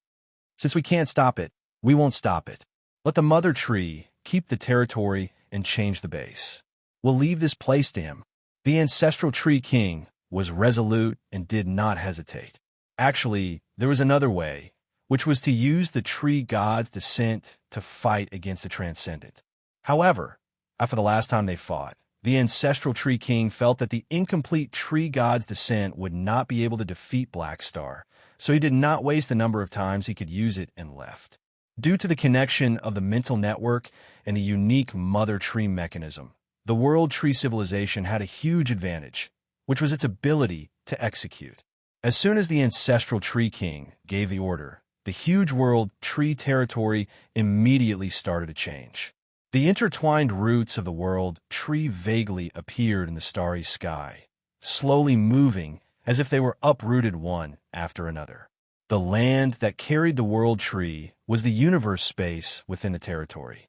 Usually, these roots were hidden, but now they appeared one after another. The planets turned into liquid and fused into the roots of the World Tree. The roots of the World Tree also retracted, and the spatial cracks outside the planet disappeared. For a moment, countless starlights dimmed until they dissipated. The originally bustling galaxy slowly turned into a dead and desolate universe. As the world tree retracted the planets, the star field here was quickly returning to its original state. It was desolate, cold, and dark. Not a single blade of grass grew. Han Xiao, who was slaughtering the world tree fleet, also noticed the abnormal changes in space. This was the first time he had seen the world tree move its base. When he saw the world tree roots appear in the sky, he started to exit the rooted state. "Are you planning to move as soon as you see me?" "How decisive." Han Xiao was surprised. Without the rooted state, the World Tree Express could not be used. The World Tree fleet received the order and immediately ended the siege. They took advantage of the last moment to quickly teleport out, planning to retreat. Han Xiao crushed another fleet. Suddenly, he activated the tree God's character summon card. Swoosh! The next moment, spatial cracks suddenly tore open around the supreme heavenly venerate. Roots suddenly shot out and swept through the fleet, swallowing batches of battleships. The roots he summoned with the character summon card flowed with blue light, completely different from the green world tree's main body. How can he use the power of the world tree? The ancestral tree king had been paying attention, and when he saw this, he was stunned. Could Black Star be a member of the world tree? Is he also one of us? That's not right. How is that possible? At the same time, the mother tree's consciousness also reacted. The ancestral tree king sensed surprise from it. The world tree itself was also stunned. It was surprised that a life form that was not under its control had the same power as it. Han Xiao was controlling the summoned roots to attack the fleet. He felt that it was very novel and interesting. Suddenly, he had a lot of tentacles, and he finally experienced the joy of the Tree King. At this moment, a mental fluctuation suddenly came, bringing with it the ancestral Tree King's shocked question. "Black Star, how do you have the power of the World Tree?" "Guess." Han Xiao could not help but raise his brows. He had activated this character summon card on a whim, mainly to experiment if the roots he had summoned were connected to the World Tree. After the experiment, just now, he had already confirmed that the roots formed by the character summon card belonged to him and would not be controlled by the World Tree. It was like a rootless tree that was born out of thin air. Even if it devoured matter, it could only decompose it into energy to replenish its own consumption. It was not like the World Tree could preserve information states and transform them. When the time limit of the character summon card ended, these temporarily summoned roots would dissipate on their own, and so would the things they devoured during this period. However, in the eyes of outsiders, these blue roots were extremely similar to the World Tree with him as the source, but they were independent entities. This made the ancestral Tree King's imagination run wild. At this moment, information about the revivers of the explored universe, the immortals, and so on flashed through his mind. The ancestral Tree King's eyes widened as he felt that he had found the truth. Understand, there's actually another world tree in the universe, and it's on you. The information leaked by the Star Alliance included Han Zhao's life. The ancestral Tree King had always been surprised by how short Han Zhao's rise was. At this moment, he felt enlightened and found an explanation. The undying characteristics of those immortals were very similar to the members of the World Tree. If those immortals were actually members of another World Tree, it would make sense. Black Star had always been pretending that he had nothing to do with it, but he was actually secretly making a fortune. He was the mastermind. 2 World Trees? You sure dare to dream. Han Xiao could not help but laugh at the ancestral Tree King's imagination. He was about to continue speaking, but at this moment, many spatial tunnels suddenly appeared around him. Green roots of the World Tree extended out and wrapped around Han Zhao's blue roots. They were like snakes entangled together, twisting into a fried dough twist. They slowly squirmed, squeezing, pulling, and sticking to each other. Seeing this, Han Xiao paused, and his expression became strange. Why did the scene look so much like a French kiss? It was a little spicy. The corner of Han Zhao's eyes twitched. He could even feel the emotions of the World Tree from the intersection of the roots. It was an extremely fervent and eager thought, containing the desire to fuse with it. Waves of genuine world tree power flowed into the blue roots along the intersection of the roots. It was actively transmitting its own energy as if it could not wait to share the good stuff. Furthermore, the world tree was even connecting with the power contained in the blue roots, as if it wanted to achieve some kind of special body fluid exchange. Is it treating the roots, I called out, as its mate? Han Zhao's eyes widened in shock. He had thought that the real-world tree would be hostile to each other when it saw the blue version of him. He did not expect that not only did they not fight, but the world tree even took the initiative to communicate with him. It did not have any hostility at all, and was even very warm. Could it be that this was because the real-world tree had always been a unique existence and was lonely? Now that it had finally found someone of its own kind, its mating habits were ignited. Its hunger and thirst were unbearable, and its instincts took over. The ancients did not lie to me. There can't be two tigers on one mountain, unless one is male and one is female. Han Zhao's interest was piqued. On the other side, the ancestral Tree King was completely dumbfounded. As the Tree King, he could feel the joy and excitement coming from the Mother Tree's consciousness. Even the way he looked at Han Zhao was affected. Han Zhao, who was supposed to be an enemy, actually became friendly in his eyes, and he could not feel any hostility. F***CK, we were about to fight to the death. Why did Your Majesty surrender first? The ancestral Tree King quickly shook his head to get rid of the indirect influence of the Mother Tree's consciousness. What's going on? Han Zhao came back to his senses, chuckled, and said in a teasing tone, "Didn't you say that there are two world trees? Mine is male, and yours is female. Your female won't work when it sees my male." The ancestral Tree King was furious. Bullsh *T. Why does the female not work when she sees the male? Shouldn't it be the other way around? Wow, I didn't expect you to be such an outstanding fist artist. Han Zhao was speechless. He turned his head to look at the blue and green roots that were tangling with each other and suddenly chuckled. This is too proactive. By the way, your mother tree is amazing. Although the ancestral Tree King did not understand Han Zhao's teasing, he knew that it was not a good thing. He felt an inexplicable sourness, and the green light on his body seemed to have become even brighter. He deactivated the mental communication and suppressed his anger. With a dark expression, he ordered the troops to retreat faster. Not long after, the World Tree finally retracted its base camp. The fleet that surrounded Han Zhao either died or fled, and the World Tree roots that were crazily looking for a mate also reluctantly retracted into the spatial tunnel. No matter how it teased, the blue roots that Han Zhao summoned with the character summon card did not respond. In reality, it was because the blue roots were a temporary rootless tree. It was a real, castrated version of an ability that was completely under Han Zhao's control.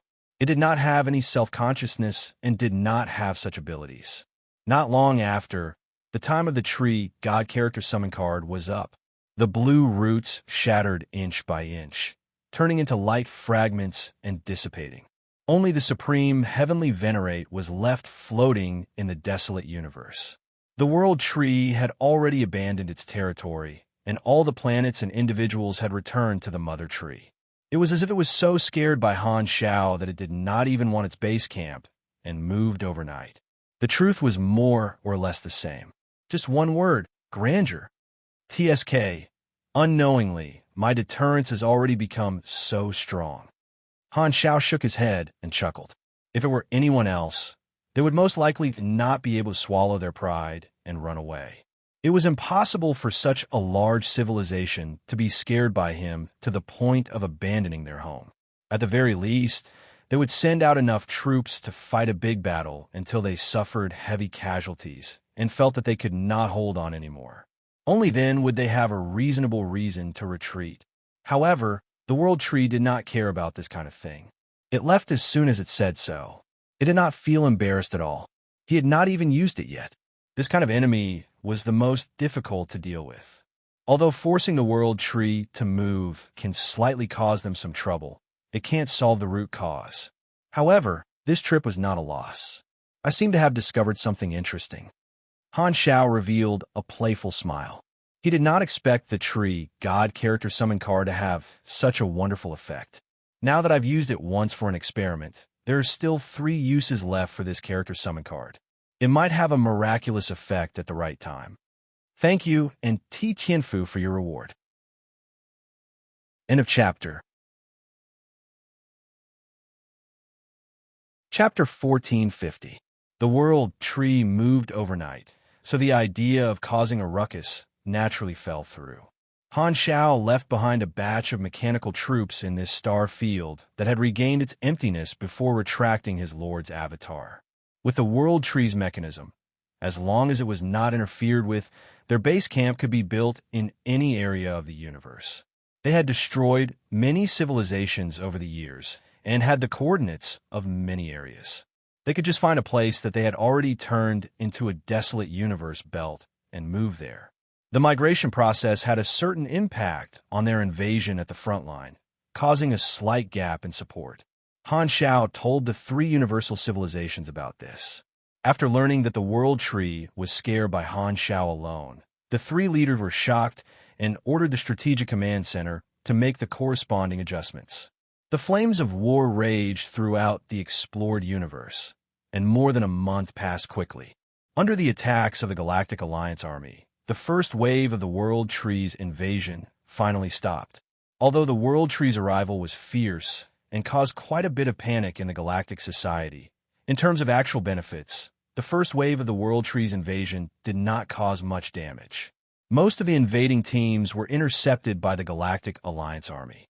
Although they had devoured some planets, this number was just a drop in the ocean to the entire explored universe. Furthermore, they were scattered everywhere. Although the 3 universal civilizations did not have powerful defensive equipment like the Information Form Warning Network and the World Tree Express, the multidimensional sky opening transportation device was also sharp, allowing the Galactic Alliance Army to have extremely strong military mobility. As long as they discovered an invader somewhere, they could instantly send reinforcements. If it were any other civilization, they would be extremely passive in the face of the World Tree's unpredictable harassment and invasion.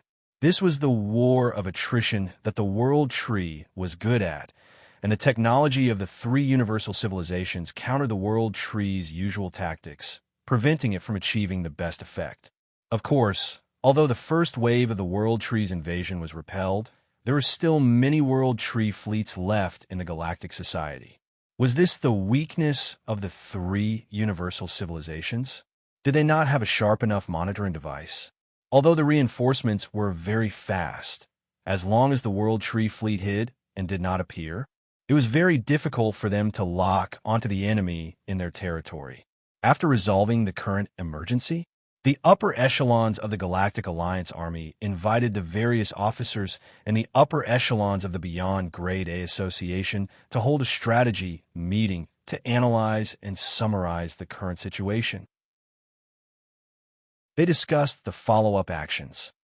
Although the traitor leaked the information, causing the World Tree to invade the entire territory, but our situation is not as bad as we thought it would be. The vast territory and the extremely fast speed of reinforcements are the 2 things we rely on to maintain the situation. They have already played an important role in the war. Tenny pointed at the 3D star map on the table and summarized the current situation. Many participants had the same star map model floating in front of them, displaying the current strategic deployment. According to the statistics, most of the targets of the World Tree invasion are military facilities, resource planets, civilization mother planets, and beyond Grade A territories. From this, it can be seen that the World Tree's primary strategic intention is to destroy our productivity and social stability. However, at present, the World Tree has not succeeded many times. We have already secretly moved important facilities in the early years. Some of the information leaked by the traitor is outdated. Tenny spoke frankly.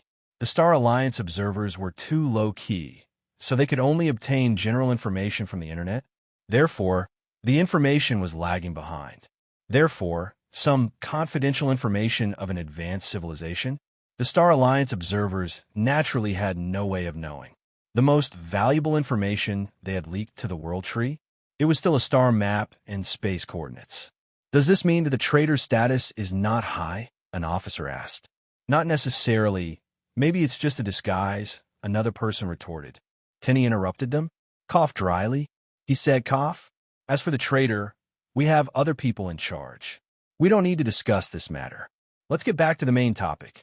Our intercepting efficiency is not bad, and it's all thanks to the support of His Excellency Black Star and the Beyond Grade A Association.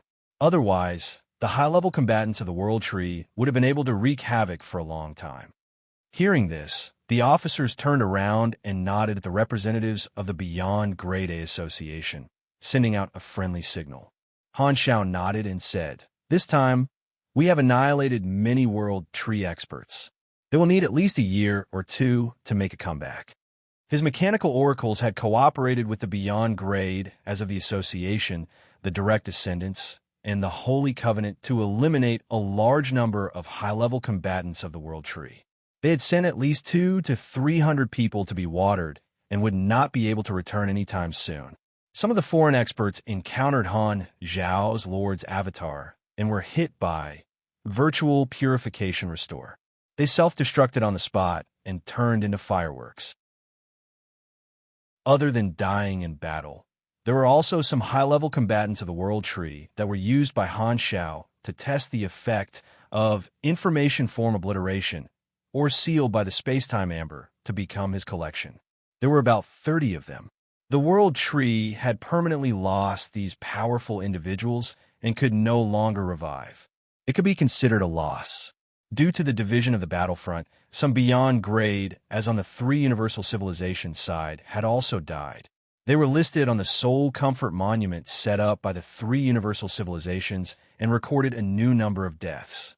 Tenny then turned to look at Manison and said with a deep voice, the mechanical race's territory was also the focus of the invasion this time. We did not arrive in time to provide reinforcements. Fortunately, Your Excellency, the Mecha Empire repelled the enemy. I apologize to you here. It's just a small matter. It's not worth mentioning. Manison waved his hand and said calmly. Everyone had a strange expression. Manison was one of them. He had hidden an extremely large armed mech legion in the mechanical race's territory. He did not need the support of the Galactic Alliance army and destroyed the World Tree invaders on his own. The strength he displayed was shocking. Although Manison was no longer the face of the mechanic class, the wealth he had accumulated over the years was not just for show. Among the Beyond Grade, as he still had a lot of weight. This time, an officer suddenly said thoughtfully, speaking of which, the Supercluster Alliance also contributed a lot this time. They sent a large number of troops to provide support. Speaking of which, I thought of something abnormal. The World Tree's invasion seemed to have deliberately avoided the territory of the Supercluster Alliance and only harassed them on a small scale. That's why the Supercluster was able to help.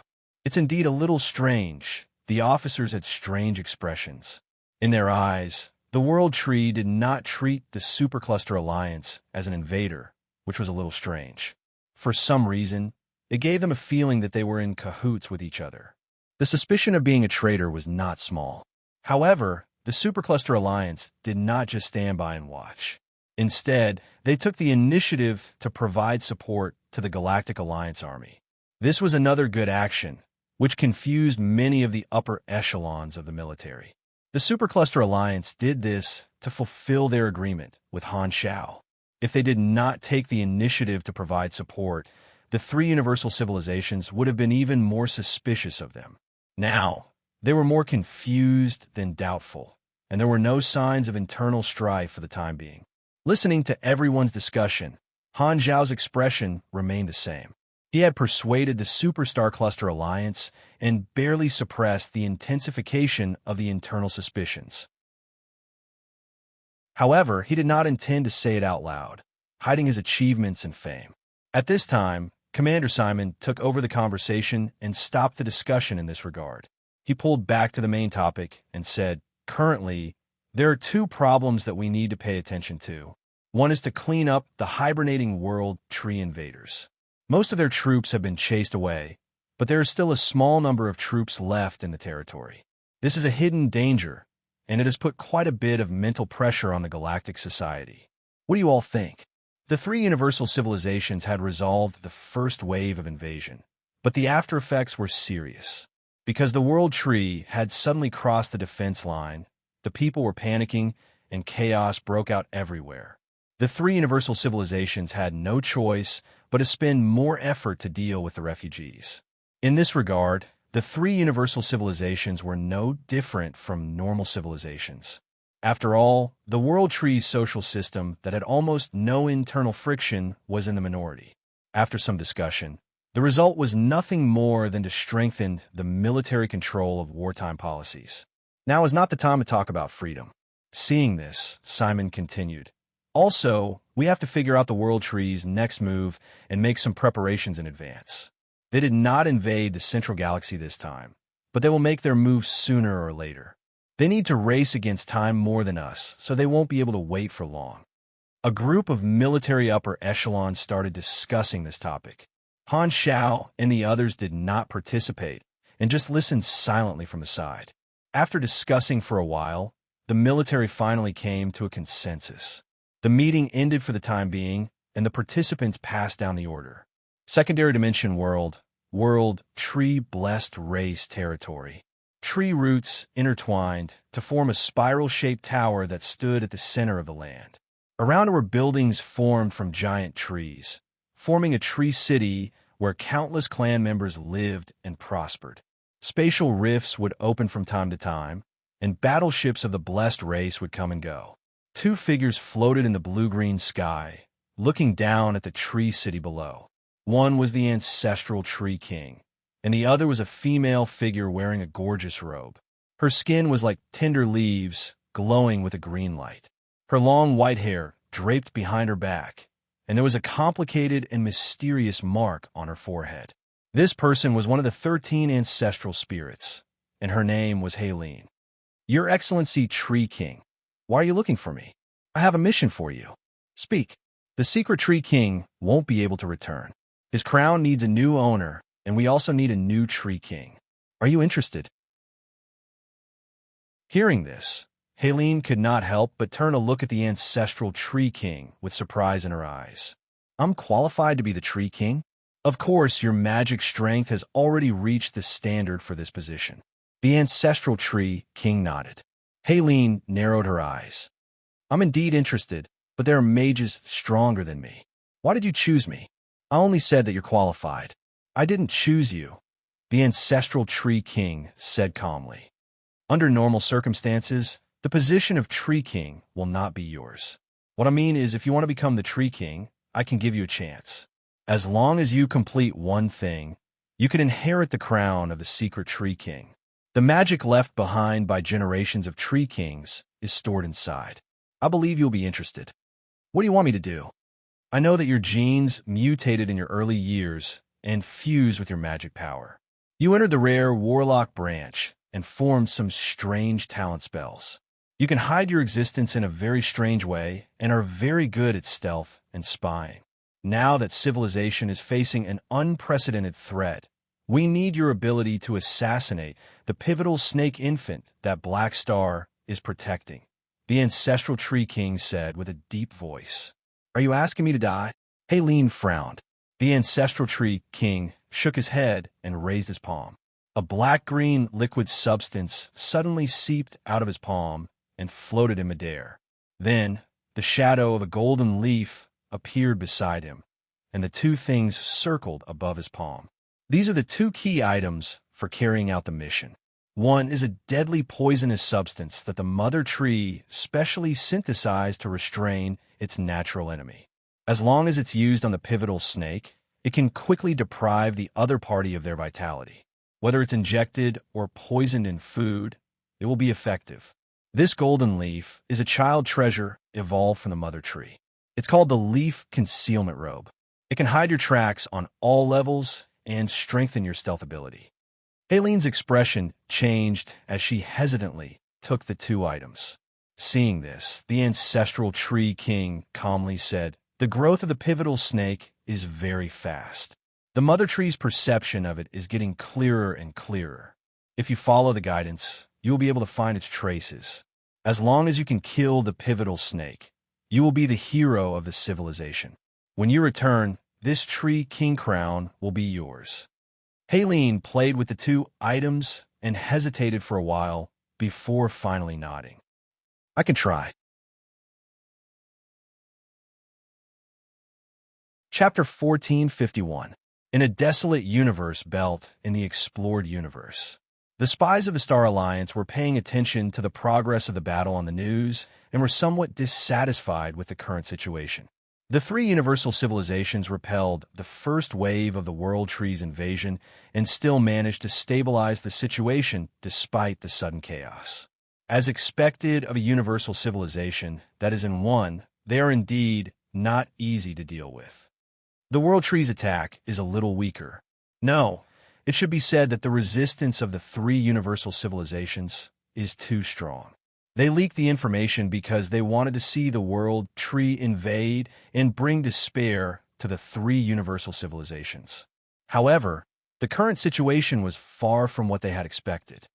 The good news is that although the World Tree's speed of encroaching on the territory is slow, it will accumulate. Sooner or later, it will cause the three universal civilizations to fall into a situation of eternal damnation. There is no chance of a comeback. Yes, the resistance of the three universal civilizations will only gradually weaken and die slowly. I hope I can see this day before my lifespan ends. The spies of the Star Alliance calmed down and regained their confidence. In their eyes, this was a long-term war that might last decades or centuries. They decided to wait patiently. No matter how long it took, they had to witness the defeat of the three universal civilizations. Under the harassment of the World Tree's full-scale invasion, the galactic residents' lives were in deep water. Every day felt like a year, and they spent more than half a year in the flames of war. The World Tree had launched a large-scale invasion of the various star fields more than once. The three universal civilizations resisted endlessly, and the two sides fought back and forth. In half a year, hundreds of thousands of battles of various sizes had broken out, and the cold universe was filled with endless blood. Many places had traces of the battle between the two sides. The Strategic Command Center calculated the losses. Adding up the scattered planets, the total area of land swallowed by the World Tree was equivalent to 3.5 star systems. Compared to the star fields that could easily reach hundreds of star systems, this loss was not much. There were more than 10 star fields in the explored universe, and the planets taken away by the World Tree were just a drop in the ocean. According to this trend, the World Tree would theoretically need hundreds or thousands of years to defeat the Galactic Alliance army and devour the entire explored universe. However, the three universal civilizations would not relax because of this. To them, every inch of land had to be fought for.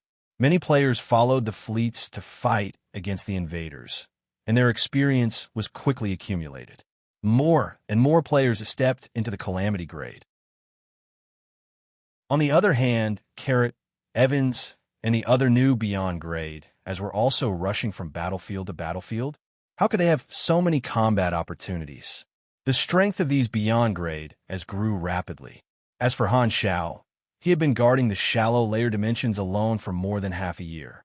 The blessed race of the World Tree had invaded 17 times. All of them were killed to the point where they threw away their armor and fled. It was impossible to shake the secondary dimension defense line he was in charge of. Apart from that, Han Xiao had been focused on nurturing the pivotal snake, find a way to make it stand up, mating with its secondary dimension, and giving birth to an embryo. Originally, he did not have much hope because the pivotal snake was a baby after all. Reproduction was a pressure that it should not bear at its age. But what Han Xiao didn't expect was the experiment was a success. Not only did the pivotal snake baby stand up, but it was also very firm. It eagerly exploded 3 secondary dimensions that had given birth to ignorant consciousnesses, leaving behind 3 embryos.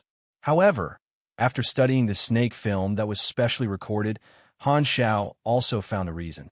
Was it because of the pursuit of the world tree and the dangers of the secondary dimension? The life of the pivotal snake was very difficult, so perhaps mating and giving birth to offspring as soon as possible after birth was an instinct engraved in their genes. Their reproductive ability was naturally mature, and they did not need to wait until they reached adulthood to give birth.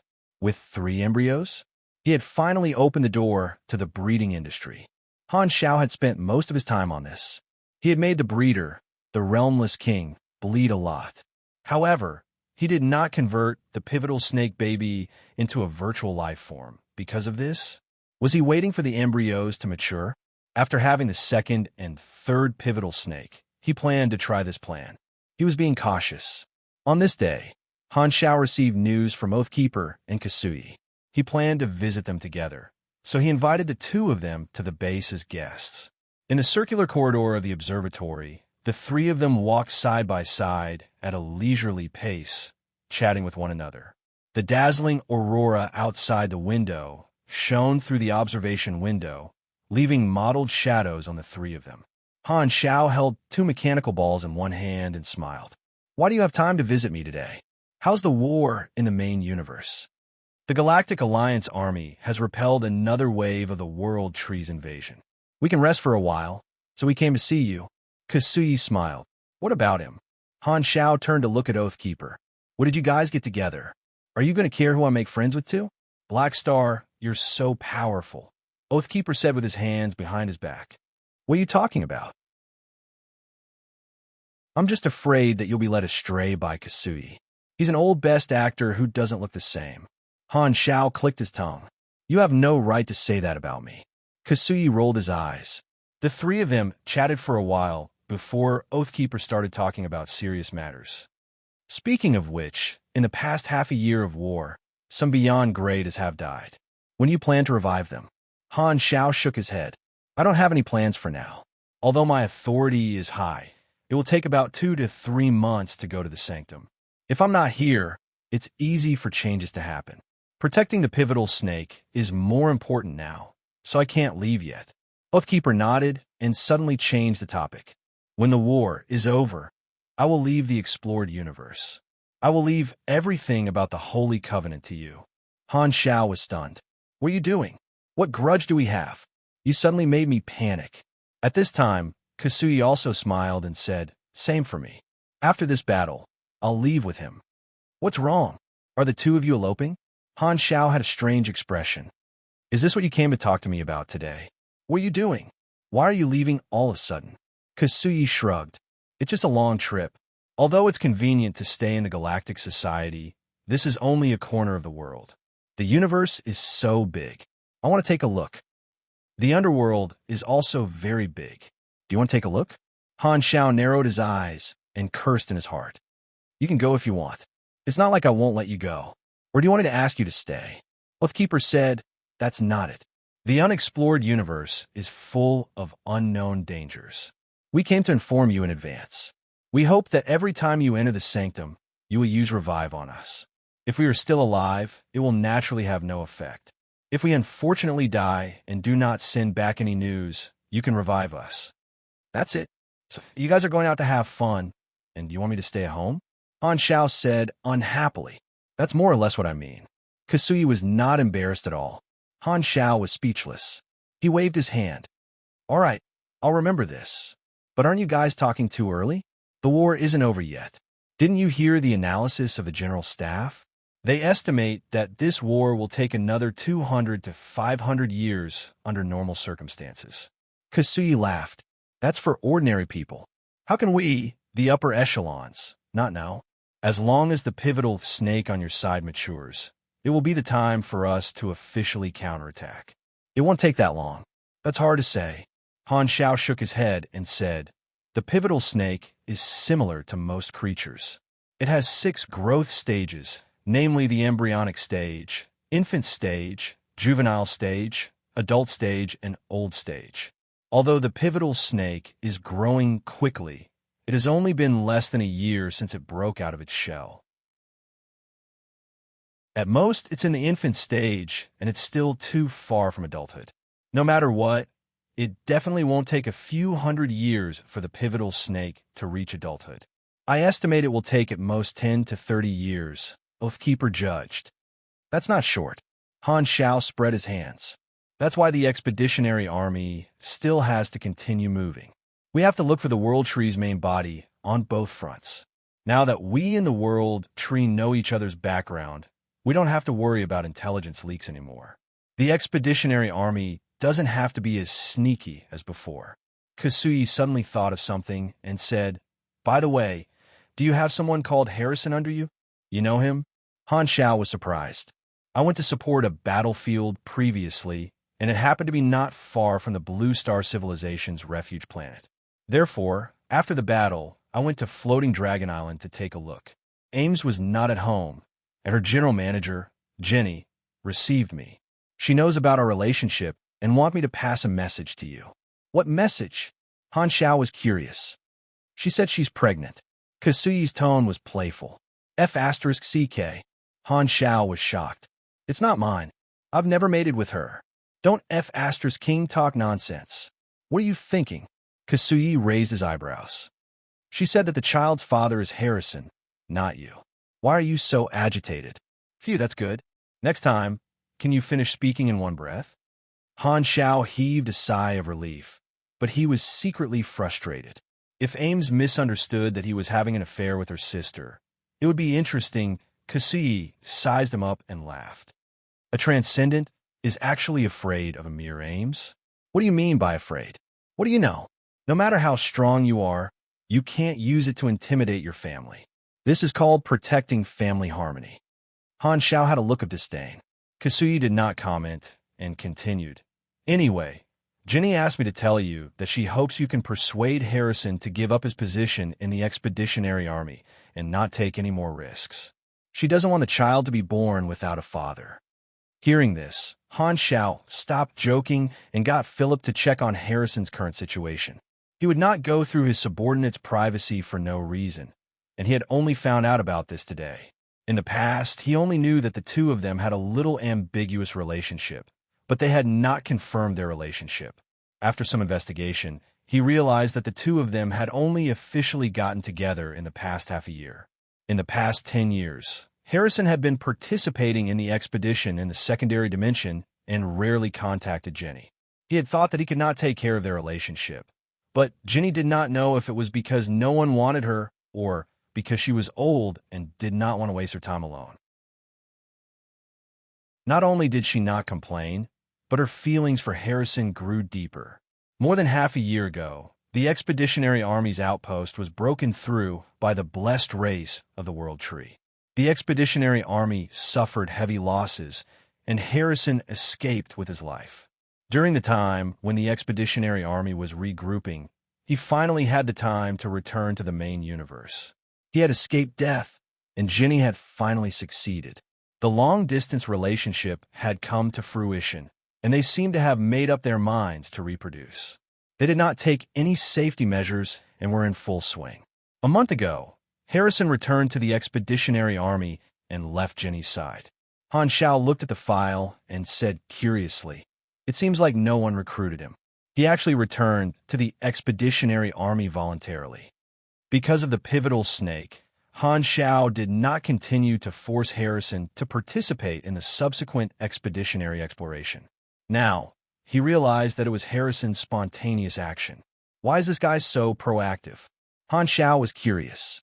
Using the Realmless King as a transit station, he contacted Harrison, who had the mark. A few seconds later, the call went through. "Your Excellency Black Star." Harrison's remote projection appeared and bowed to Han Shao. "There's no need to be so polite. It's like this. Jenny is pregnant, and she wants me to persuade you not to take risks with the Expeditionary Army. Besides, the main force doesn't lack you. How is it? Do you want to go back?" Han Shao went straight to the point. Hearing that, Harrison shook his head gently. "I appreciate her kindness, but I won't go back.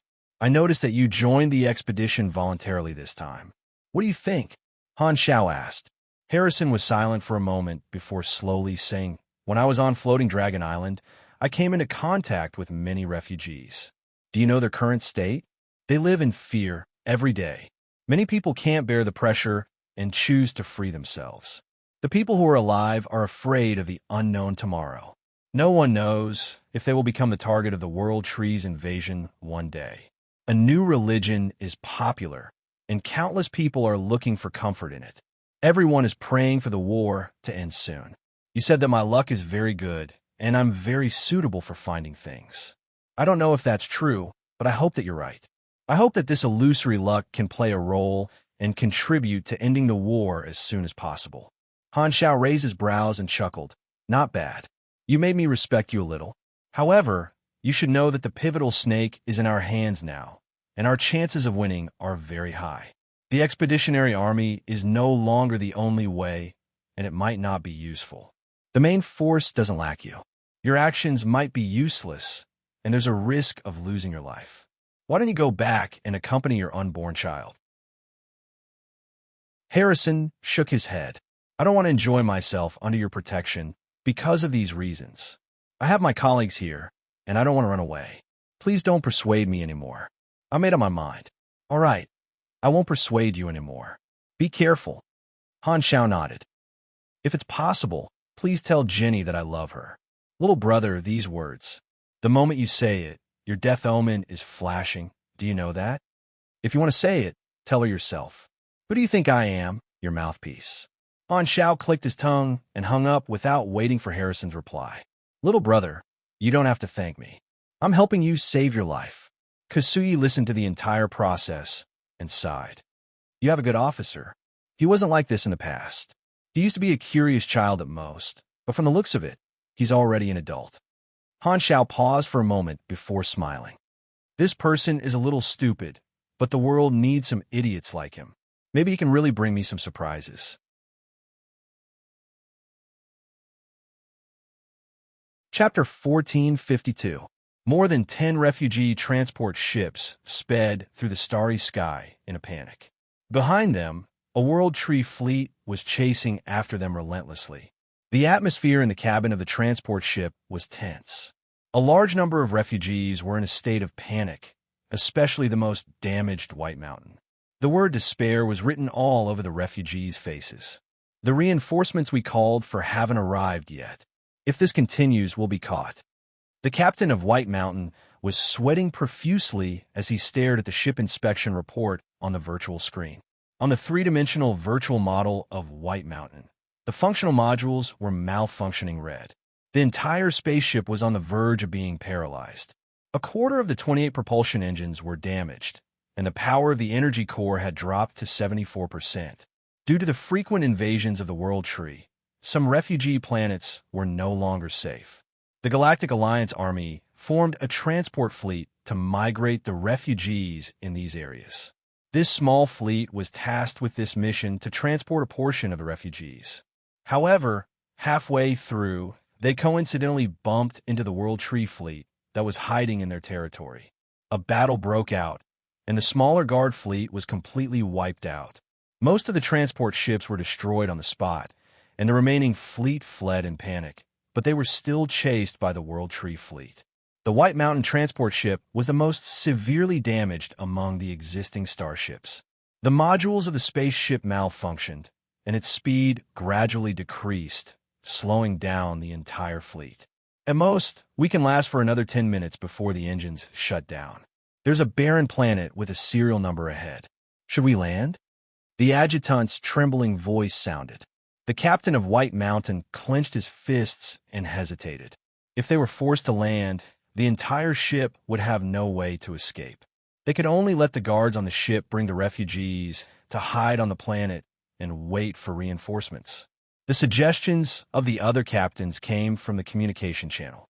White Mountain Land, your ship is no longer able to keep up with the speed of the main fleet. We can't slow down and wait for you.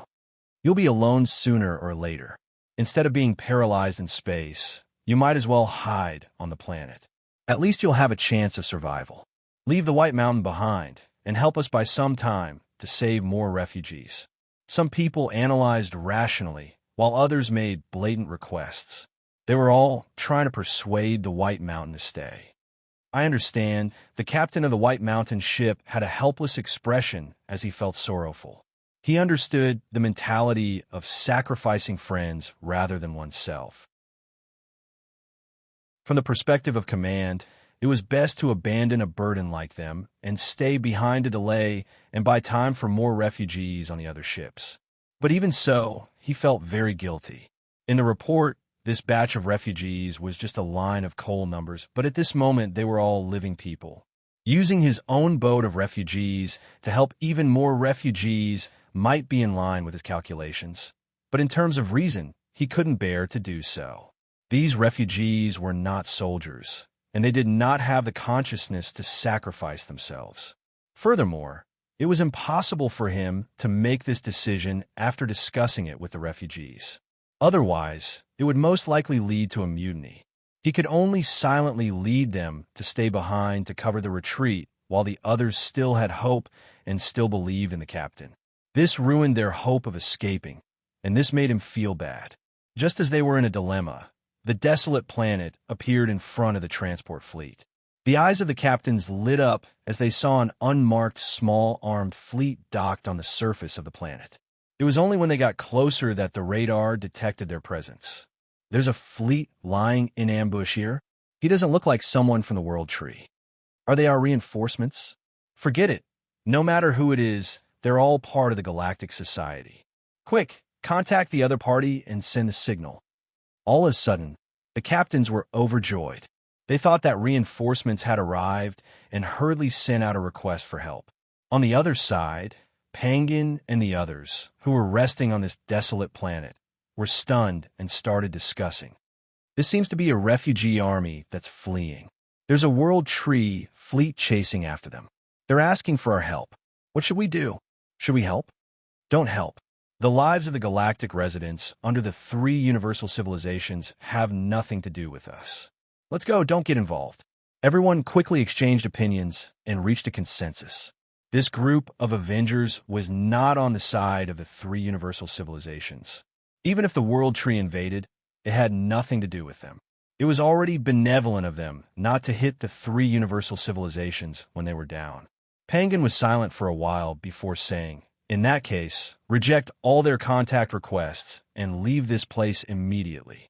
The captains of the transport fleet were looking forward to the reply of this unfamiliar armed fleet, but all communication requests were like stones sinking into the sea. The next moment, their expressions changed. They saw this unfamiliar armed fleet rising into the sky, ignoring the call for help and heading in another direction. It was obvious that they were leaving them and did not want to support them. They're gone. They're not our reinforcements. Looks like we can't count on this team. The captain's hopes were dashed, and they immediately became listless. Seeing that there was no turning point, the captain of White Mountain gritted his teeth and finally made up his mind.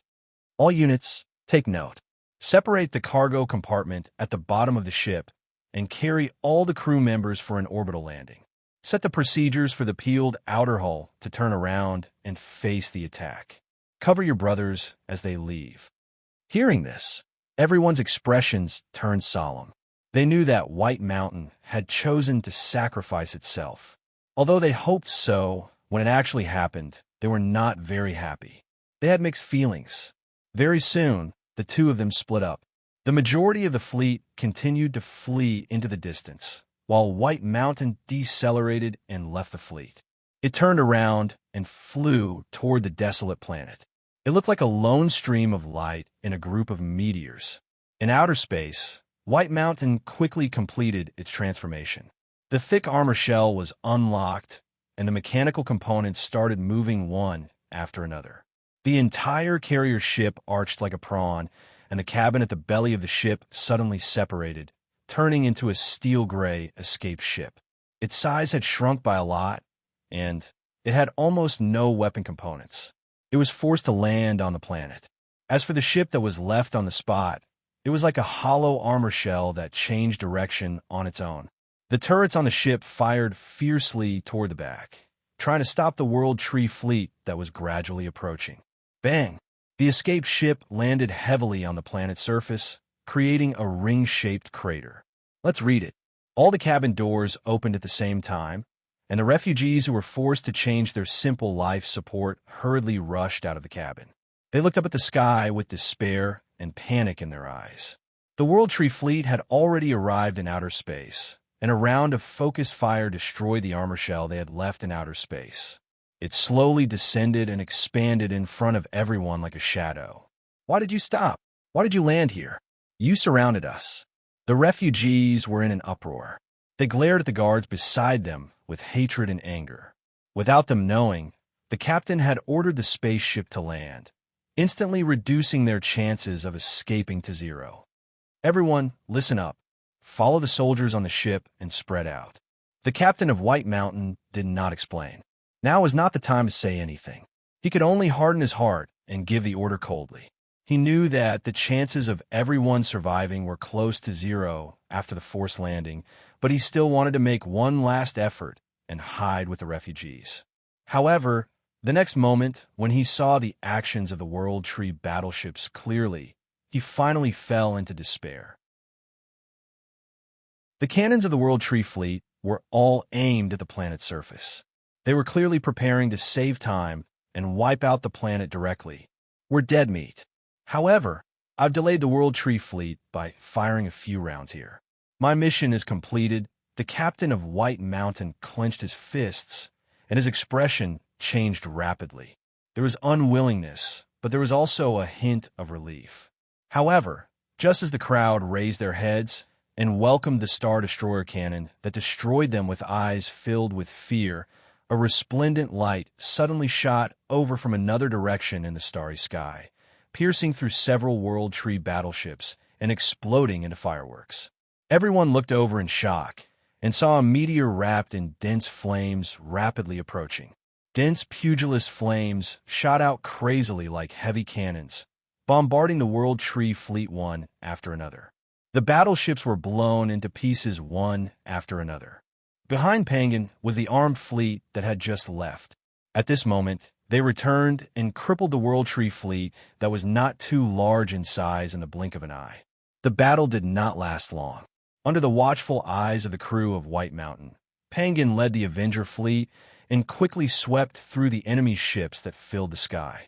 The huge World Tree fleet was only left with wreckage and parts floating in outer space. This wave of narrowly escaping death made the refugees unable to control their emotions. The crowd cheered in joy. The captain of White Mountain seemed to have woken up from a dream and hurriedly got someone to contact this armed fleet to express his gratitude. However, after the other party finished fighting the World Tree fleet, they still did not reply coldly. They had no intention of communicating, as if they had only done a small favor. They turned around and left without saying anything, not even bothering to clean up the battlefield. This is obviously not the Galactic Alliance army. What kind of army is it? The captain of White Mountain looked at the departing Avenger fleet and muttered to himself in a daze. At this moment, Penguin returned to the main ship, and his other companions surrounded him with strange expressions. You're really something. You said that you wouldn't get involved in the war, but you suddenly made us turn around and kill our way back. If we are targeted by the World Tree because of this battle, it will be troublesome. It will not be beneficial for us to accumulate our forces. Whose side are you on? The attitude of the few of them was as if they were denouncing him. Penguin did not mind and waved his hand expressionlessly. I've changed my mind. Although we won't take the initiative to participate in the war, if we encounter such a thing again in the future, we'll save them if we can. Our target of revenge is the three universal civilizations regime. The ordinary galactic citizens have no enmity with us. This is exposing our existence, one of his companions said with dissatisfaction. To Black Star, our existence is not a secret. If we cause a negative impact on the war, he could tell the three universal civilizations about us at any time. After all, he has never been on the same side as us. Penguin paused for a moment before saying with a deep voice, furthermore, more than half of the Galactic Society has guessed that the World Tree's full invasion is because a traitor leaked the information. Do you think Black Star will suspect us? Everyone was stunned. In his opinion, we have sufficient motive to do so. If we don't express our goodwill, what if Black Star really thinks that we did it? Therefore, even if we don't participate in the war, we can't completely stay out of it, Penguin explained. Hearing this, the few of them looked at each other and were slightly shaken. You're clearly just a pugilist, but why do we feel that what you say makes sense every time you try to trick us? Somewhere in the secondary dimension world, a spatial rift opened, and Haleen flew out. Her figure was translucent.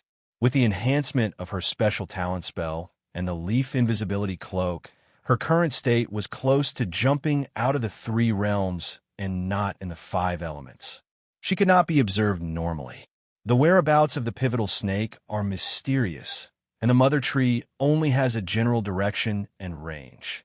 There's no clear location. What should I do? Haleen was a little troubled.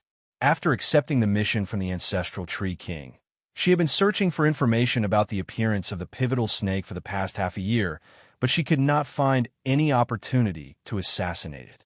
Furthermore, Black Star seemed to have been guarding the pivotal snake the entire time. To her, that was the most dangerous place in the universe. She adhered to the principle of not taking any risks and did not dare to approach it.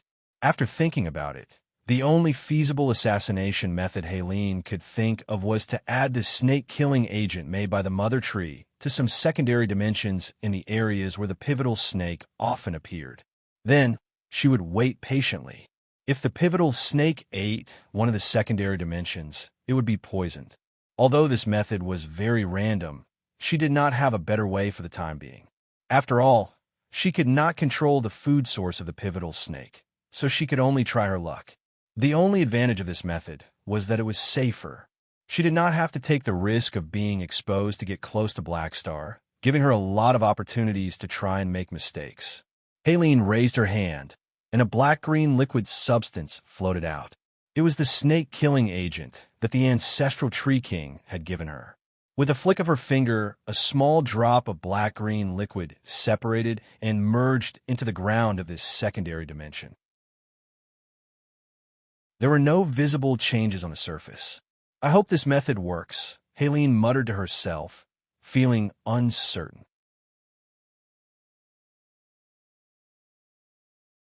Chapter 1453. An expedition fleet was cruising in the secondary dimension world, passing through spatial rifts one after another. The bizarre scenery outside the window flashed past Harrison's eyes one by one. He stared at the star map, and the coordinates of the secondary dimensions lit up one after another, drawing the trajectory of the fleet. Behind him, the other crew members carried out their duties. The adjutant stood at the side, pointed at the star map, and said softly, "Following this route, we will cut into the area controlled by the World Tree."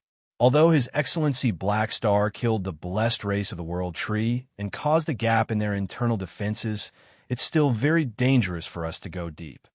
I know, but only by going deep into the enemy's territory can we find the main body of the World Tree. How can we gain anything without risking our lives? Harrison replied without hesitation. The adjutant pursed his lips and could not help but say, "Sir, why do you have to work so hard? With your relationship with His Excellency Black Star, all right, don't say such things anymore. You don't have to persuade me." Harrison did not even raise his head. The adjutant smiled bitterly. "Do you think I care about you? The main thing is that if you shrink back, we can take advantage of your relationship and go back to rest," the adjutant said helplessly. "I think we'll give it to you for nothing. If you have the time to worry, you might as well pray that we'll be safe," Harrison replied casually. "If praying is useful, what's the point of having an army?" The adjutant mumbled softly. Harrison glanced at him and was about to say something when his heart suddenly tightened. He frowned and looked out the window. "Something's wrong. What's wrong?" The adjutant was curious. "I'm a little uneasy," Harrison said softly. "Quick, charge the weapons and prepare for battle." The adjutant and the other crew members panicked and immediately shouted for the fleet to enter battle mode. They had no choice but to take this seriously. Last time, Harrison had been uneasy, and the Expeditionary Army's outpost had been destroyed. In their eyes, Harrison was a jinx. Whenever he had a headache or fever, it meant that they were going to suffer together. Harrison looked at the radar screen warily, but there was no abnormal reaction. The uneasiness in his heart gradually subsided, and his brows relaxed. Could it be an illusion? Harrison was a little confused. Shook his head, since he did not discover anything. He was not sure if his senses were wrong. "Sir, don't scare us." Hearing this, everyone secretly heaved a sigh of relief. She thought that it was just his bad taste. The expedition fleet quickly disappeared along the spatial rift. And after they left, a translucent figure appeared in this secondary dimension. It was Haleen. The exploration team of the 3 universal civilizations. Haleen looked in the direction where the fleet had disappeared. Her expression changed several times, but in the end, she did not make a move. During this time, she had been looking for suitable secondary dimensions to add snake-killing agents. Occasionally, she would encounter the 3 universal civilizations troops. Because the World Tree currently has no need to steal information, she didn't make a move. In any case, there were other World Tree-blessed races dealing with these people. She did not want to alert them and expose herself. Her mission was more important. However, the expeditionary army was also useful to her.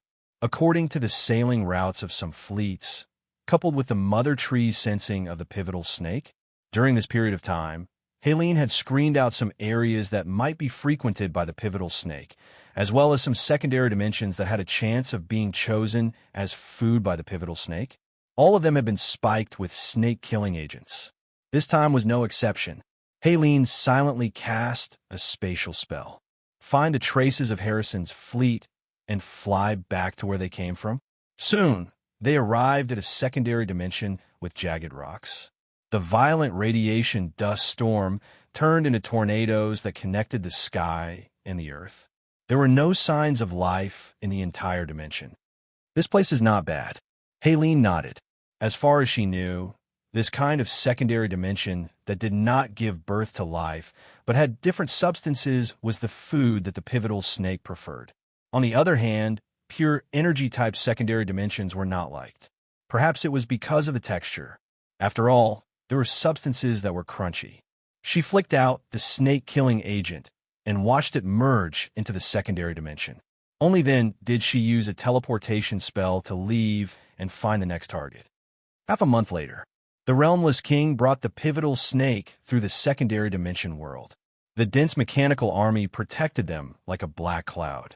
When they passed by the secondary dimensions, everyone would stop for a while to observe the reaction of the pivotal snake.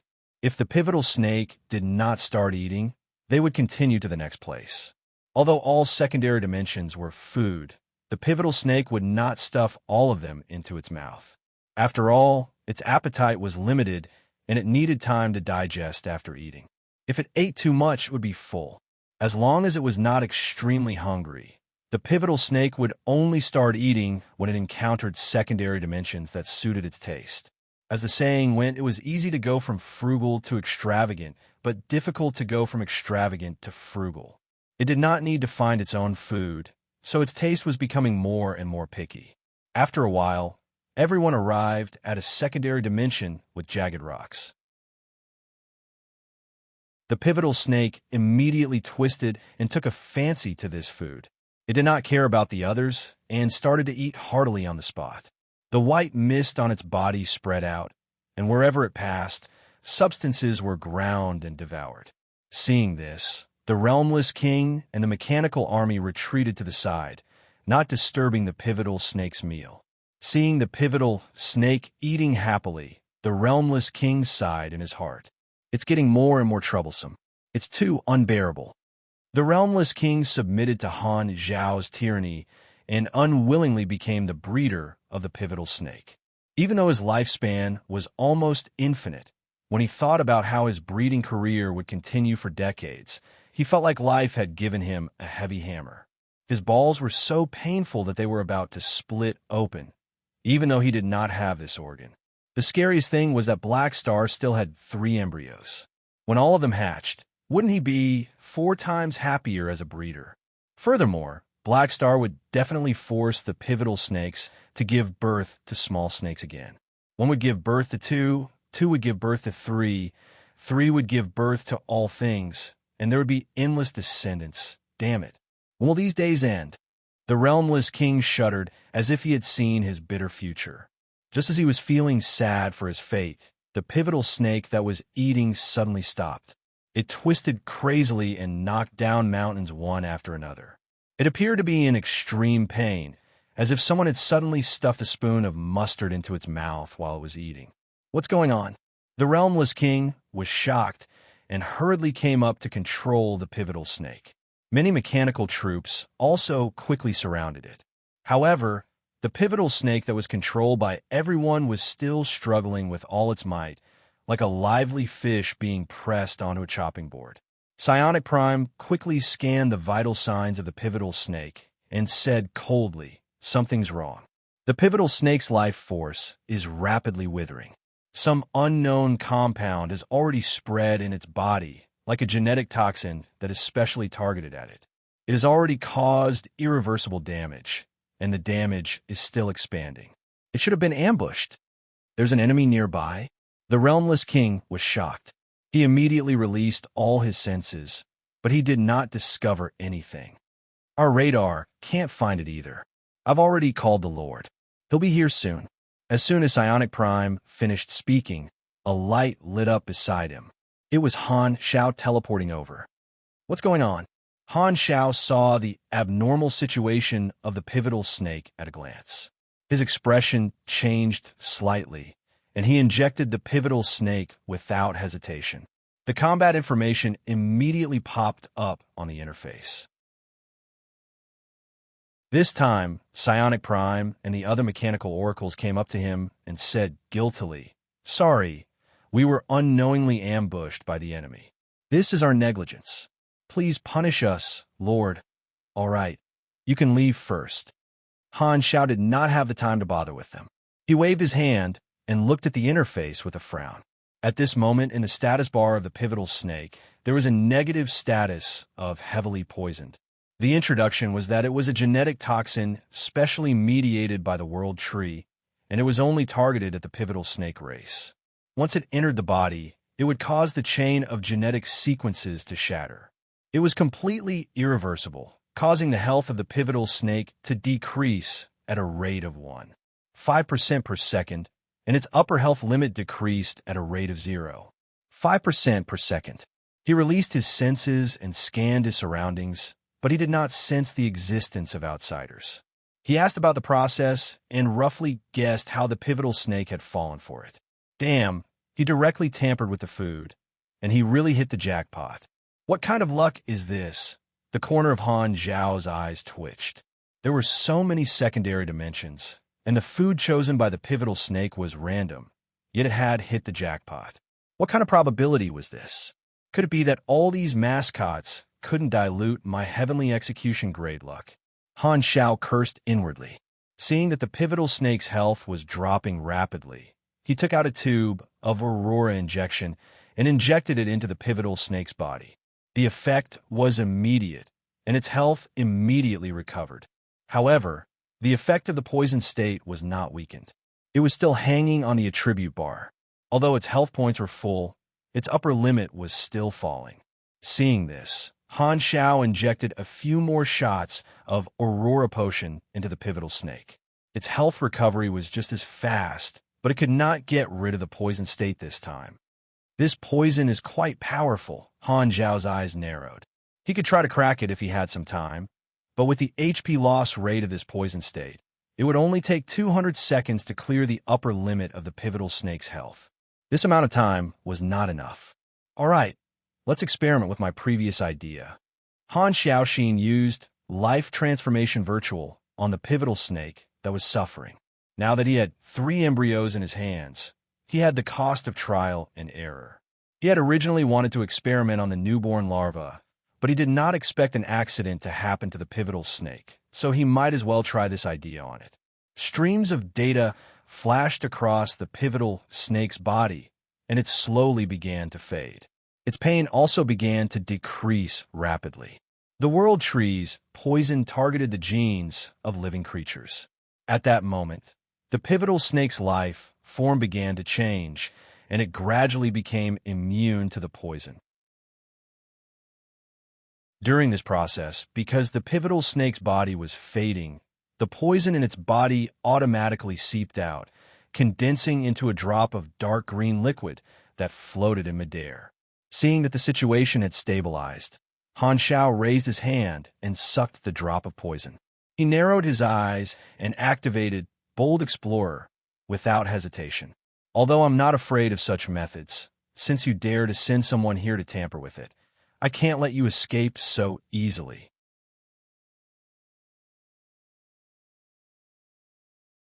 Chapter 1454. Originally, he wanted to go back to sleep, but he had no choice but to obediently get up and write. He would try to write more in the next few days. Finally, thank you for your support. P.S. By the way, I saw a brother asking me when I would finish writing. I will definitely finish before the end of the year. According to my estimation, I will finish writing around this month. Godly Mechanic Super is shocked.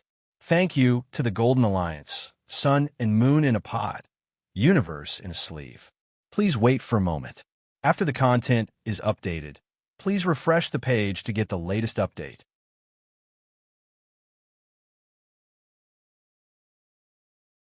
Chapter 1455.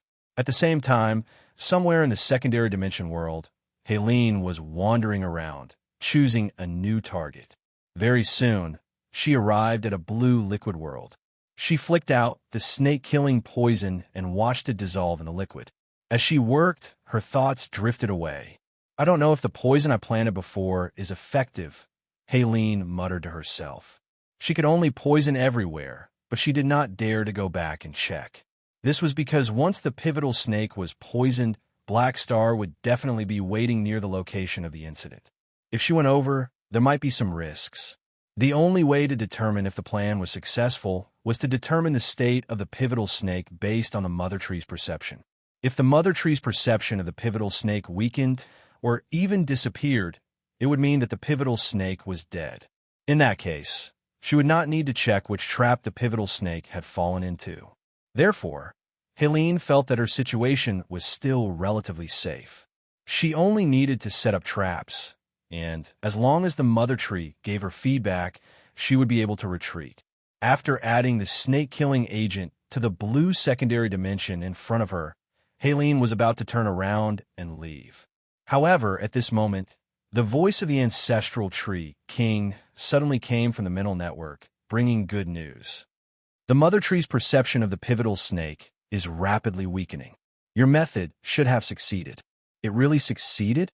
So fast. The chances are so low.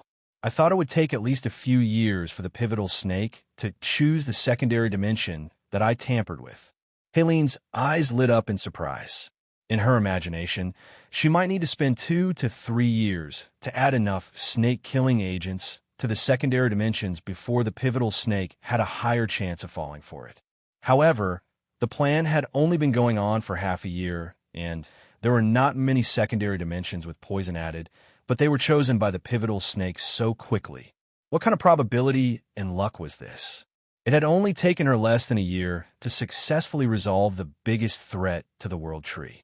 This was a complete surprise. The ancestral tree king was also in a good mood.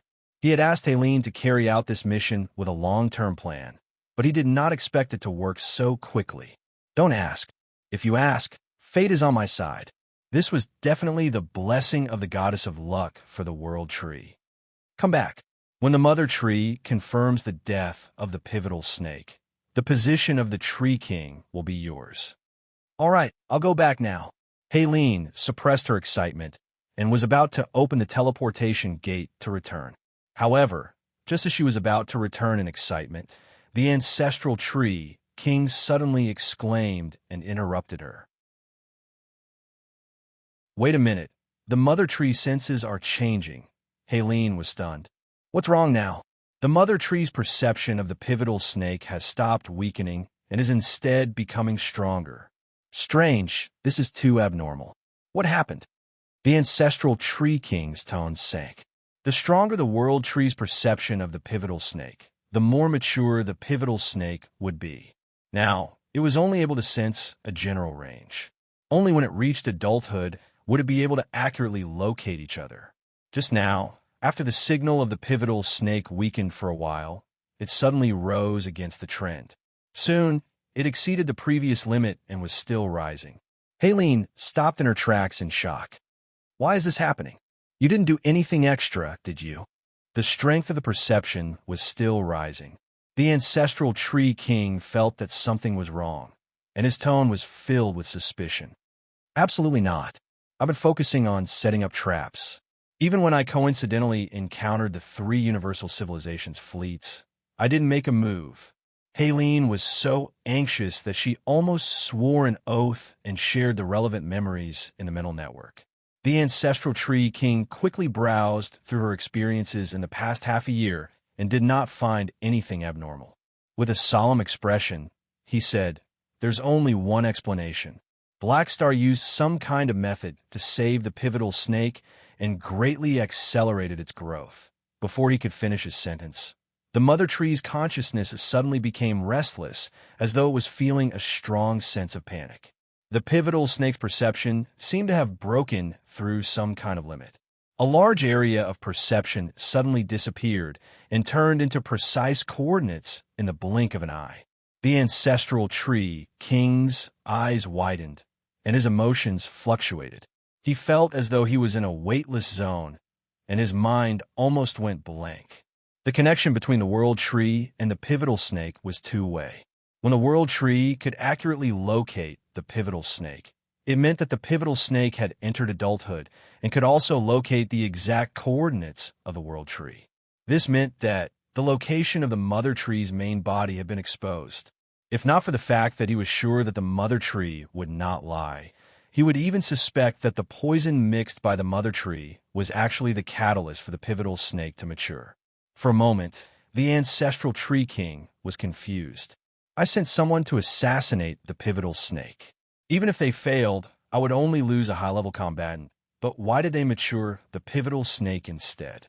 Not only did they not resolve this threat, but they also greatly shortened the time for this hidden danger to erupt.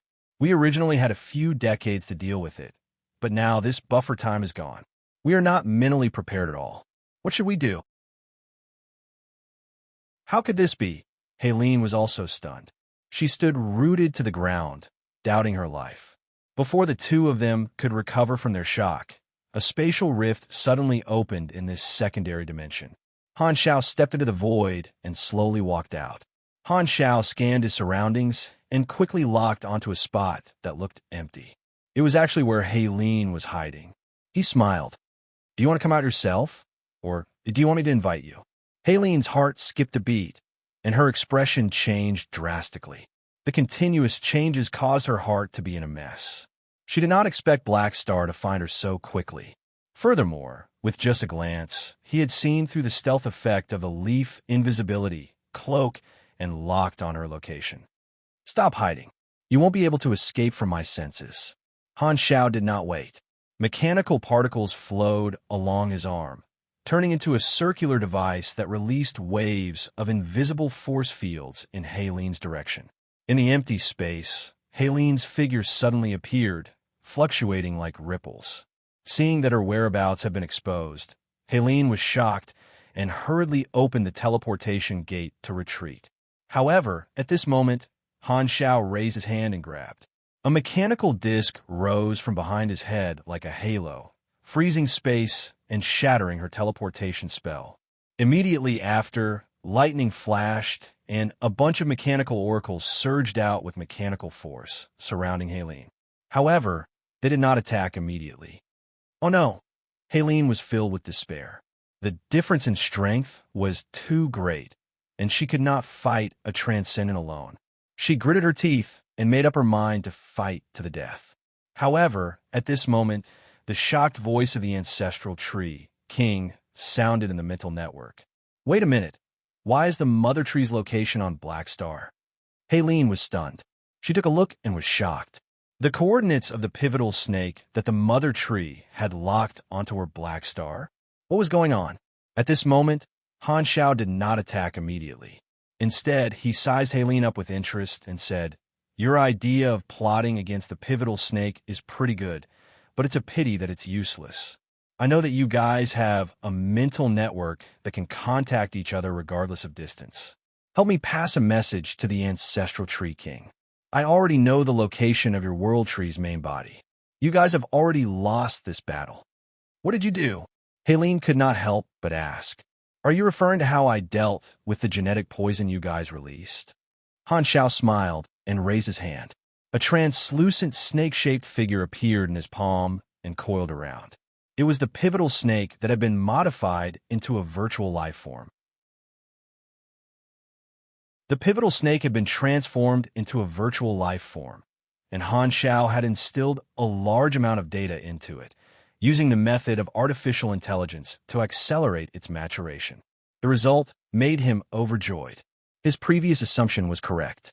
The pivotal snake in its virtual life form had broken away from the restrictions of normal growth and could mature quickly in this way. The information form connection between the pivotal snake and the world tree did not disappear because of the change in the pivotal snake's life form. Both sides still had a two-way connection. Han Xiao saw the world tree's unwillingness to give up on the assassination plan from Bold Explorer. He originally thought that it was his bad luck, but when he saw that Helene and Harrison had a short interaction, he was a little uncertain and had a bold guess. Perhaps it was the effect of Harrison's halo that made Helene choose the food of the pivotal snake, which indirectly led to the pivotal snake being transformed into a virtual life formed by him. It matured in advance and sensed the coordinates of the world tree. Although the probability was not high, Han Xiao felt that anything was possible for a protagonist, because the virtual life form was the life form that Han Xiao controlled. He simply stored the pivotal snake in the godly fortress and turned it into a tool. This way, even if the world tree could lock onto the pivotal snake, the coordinates it would obtain would only be his location. It would not be able to do anything to it. Seeing this scene through the mental network, the Ancestral Tree King's face turned ashen, and he immediately understood the current situation. There would probably be no more chance to remove the threat of the pivotal snake. At this moment, Han Xiao narrowed his eyes and said to Helene, "You came to help me. Although you're here to assassinate the pivotal snake, you did me a favor. You could say that you're a hero of the three universal civilizations. I'll make an exception and give you a chance to live. What are you going to do? I'll seal you. Maybe after we get rid of the world tree, you'll still have a chance to survive. You have nowhere to run now. So just accept the seal obediently and don't make me waste my energy." Han Xiao raised his brows. Helene's tone was hesitant, as if she was conflicted. However, the next moment, she suddenly stood up and retreated. She threw out a series of instant cast spells and blasted a path through the mechanical army. She wanted to break out and escape. However, before she could do anything, the mechanical oracles around her attacked at the same time, instantly suppressing Helene. Han Xiao approached Helene and grabbed her neck with one hand. "Looks like you won't give up until you see the coffin."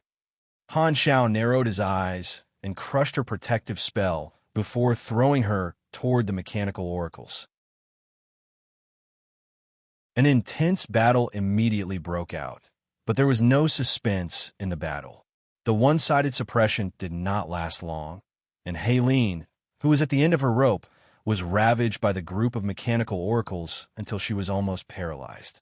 Seeing this, Han Xiao floated in front of her, pressed down on her head, and activated his ability. Not long after, the space-time amber took shape and froze Helene's sorrowful and humiliated expression. "Congratulations, Lord, for catching the culprit. There's indeed nothing in this world that can escape your eyes." Siana Prime congratulated with a deep voice. "All right, you're not suitable for flattery. Go back." Han Xiao waved his hand, feeling relieved. If not for the World Tree's plot, he would not have made up his mind to experiment on the pivotal snake so quickly. The World Tree had shot herself in the foot. Since I've already obtained the coordinates, I'll call Harrison back. Speaking of which, I seem to have used his halo. Han Xiao thought for a moment and called the Realmless King to act as a transit station to contact Harrison. Not long after, Harrison's remote projection appeared. "Your Excellency Black Star, why are you looking for me? Don't participate in the expedition anymore. Come back. Harrison was a little surprised and said helplessly, Huh? Didn't we talk about this before? I remember you promised not to persuade me. I've already decided to contribute to the Galactic Society. However, before he could finish, Han Xiao interrupted him and smiled. Things are different now. The situation has changed. I've already grasped the exact coordinates of the World Tree's main body. I don't need the expeditionary army anymore. You don't have to take the risk anymore. Harrison was stunned. He could not believe it and said hesitantly, Your Excellency Black Star, you're not lying to me on purpose, are you? How long has it been? And you've already found the World Tree's main body. Han Xiao smiled and said, It's all thanks to your luck this time. If not for you, I might not have been able to determine the location of the World Tree so quickly. Therefore, strictly speaking, a part of this credit is yours. You've already made a huge contribution to ending this war. You can leave now. It's settled. I'll teleport over later and bring you back. With that, he hung up the call. On the other side, Harrison scratched his head, confused. No, what did I do? How did I make a huge contribution? Why didn't I know? There will be more later. Thank you to the Golden Alliance for the sun and moon in a pot and the universe in a sleeve boss. End of chapter.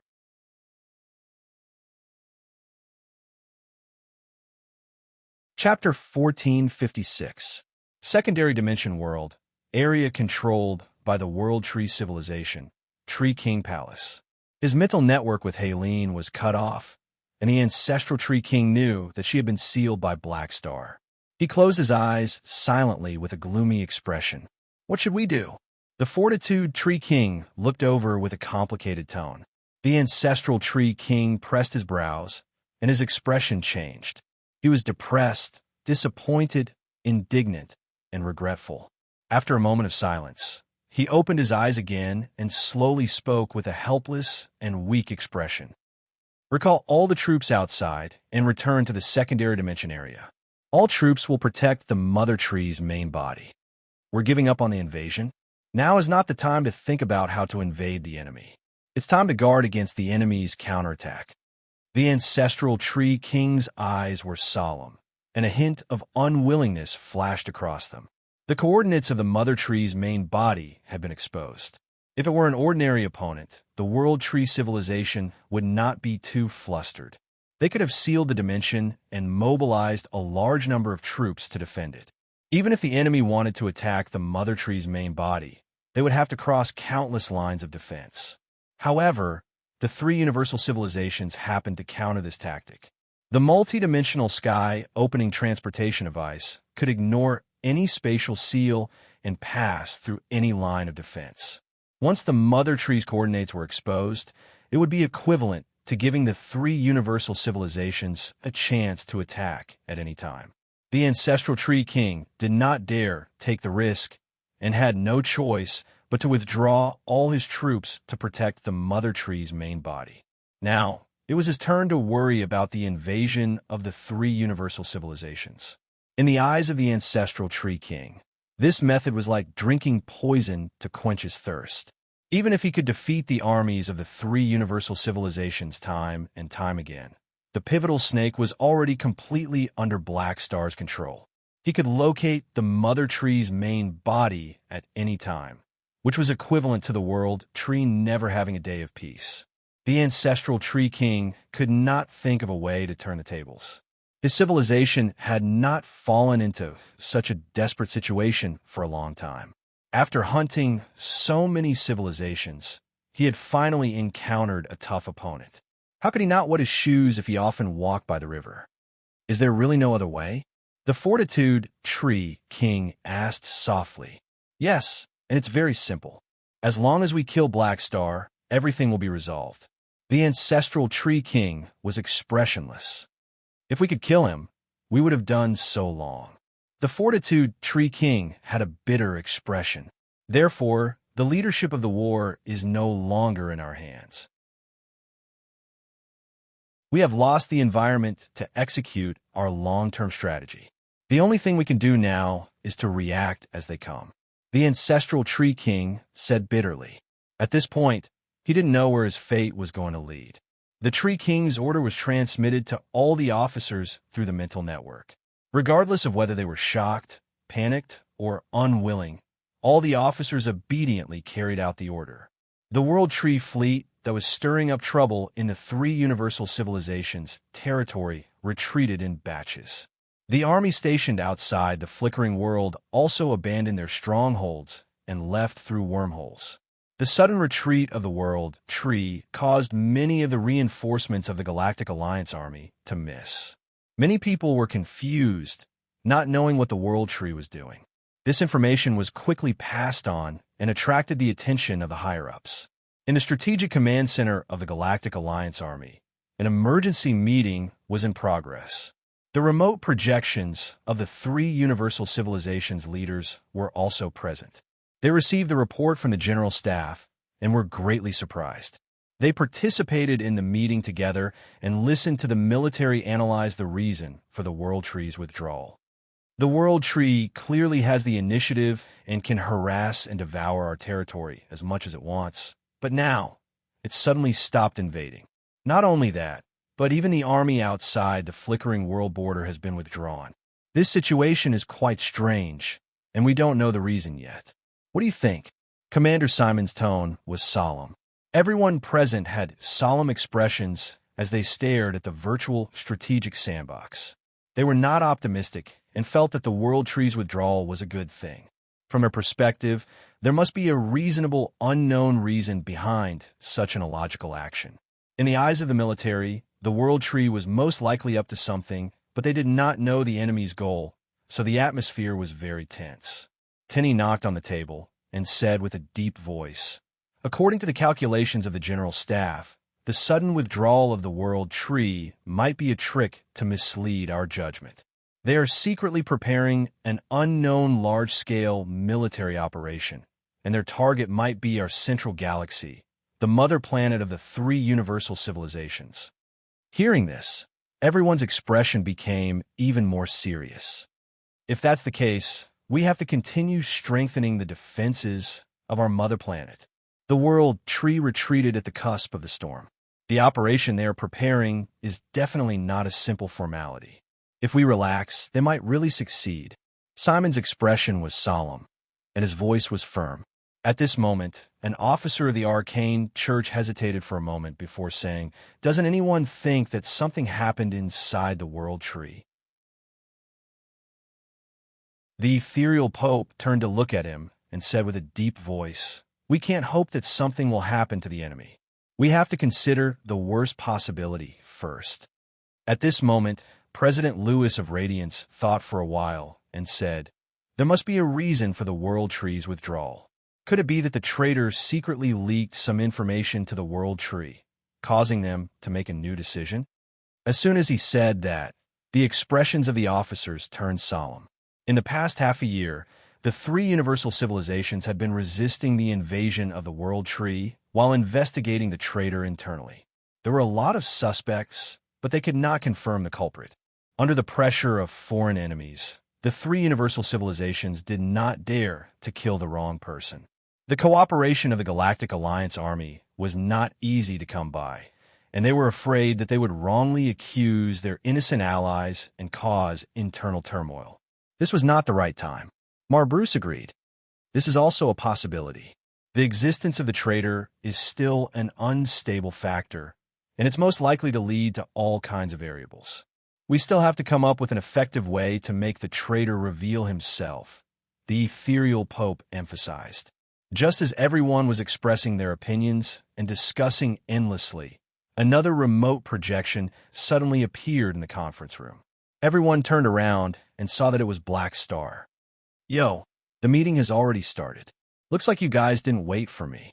Han Shao looked around and nodded at everyone. Everyone nodded as well. As one of the pillars of the war, he naturally received an invitation to the meeting. However, in order to confirm that the coordinates of the Mother Tree's main body were correct, he was delayed for a while. "You're late." Bruce was helpless. Han Shao waved his hand. "Don't care about these details. What were you guys talking about just now?" Simon took the initiative to explain. The World Tree suddenly withdrew their troops and stopped their invasion. We're guessing their motive. Currently, the biggest possibility is that the World Tree is preparing a large-scale military operation against the mother planet of the three universal civilizations. It could also be that the traitor leaked new information. Oh, the World Tree retreated? Han Xiao blinked. He only found out about this now. He thought about it and understood the motive of the World Tree civilization. He could not help but laugh. All right, don't scare yourselves. The World Tree retreated because they're scared. Scared. Everyone looked at each other, not understanding what Han Xiao meant. The ethereal Pope coughed and said, Black Star, stop joking. This is very serious. Who has the time to joke with you? Han Xiao clicked his tongue. I've ripened the pivotal snake and now have the precise coordinates of the World Tree's main body. The World Tree sensed this through a two-way connection. They retreated because they were afraid that we would attack them directly, so they returned to defend. Other than that, there's no other possibility. You found the location of the World Tree's main body? Really? The three of them stared blankly for a moment before suddenly feeling overjoyed at the unexpected good news. At the same time, they were a little fearful, fearing that this was fake. Everyone's bodies trembled, and their expressions changed drastically. They stared at Han Xiao in disbelief. It was only when Han Xiao gave an affirmative answer that the three leaders and the officers present became excited. How did you do it? Mar Bruce hurriedly asked. Everyone also looked at Han Xiao. Seeing this, Han Xiao did not hide anything. He briefly explained the assassination of Hailin and emphasized that the pivotal snake had already unlocked its sensory ability. Everyone was excited. Due to the existence of the pivotal snake, everyone had always been very confident in this war, but that was only confidence in the long term. They had thought that they would have to last for at least a few decades under the invasion of the World Tree before they could wait for a chance to decide the outcome. They did not expect Black Star to solve the key problem at this stage. This was equivalent to reducing the losses of the Galactic Society for decades, freeing the officers in advance. Everyone was excited. Well done. This way, the initiative is completely in our hands. Mar Bruce clenched his fists, overjoyed. While he was happy, he also felt a little ashamed. While they were still thinking about how to catch the traitor, Black Star had already found the key to ending the war and snatched back the initiative. The two sides were not on the same level. Ever since the start of the war, Black Star's figure had appeared almost every single turn of events. Now, he had even brought the three universal civilizations a chance to win. It was not an exaggeration to say that he had single-handedly led the direction of the war. At this moment, Han Xiao waved his hand and said casually, Don't say anything else. The weakness of the World Tree has been exposed, and it's completely passive. It's time for us to gather the troops and take the initiative to attack and completely end this enemy. The World Tree is already at the end of the road in this war. Hearing this, Simon stood up. His eyes were sharp, and his tone was firm. Your Excellency Black Star is right. It's time for us to blow the horn of counterattack. As soon as he said that, everyone stood up with stern expressions.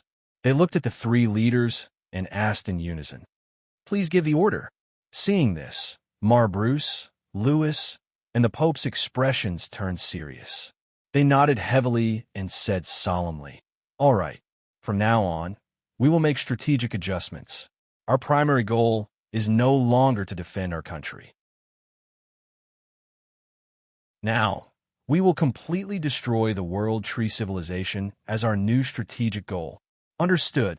The officers present replied in unison. Their expressions were solemn and eager. When Han Xiao saw this, a playful smile appeared on his face. Although he and the three universal civilizations had the same goal of defeating the World Tree civilization, their specific needs were different.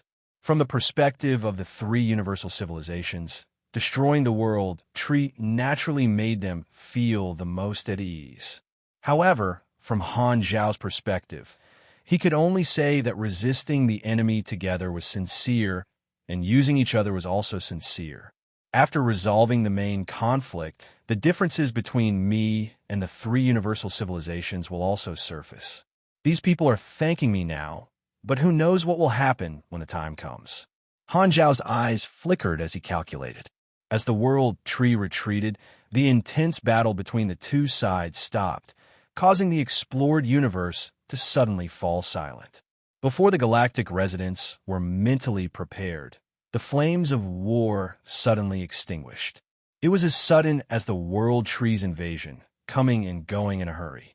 The upper echelons of the three universal civilizations came to a consensus, and the change in strategy quickly affected the entire situation.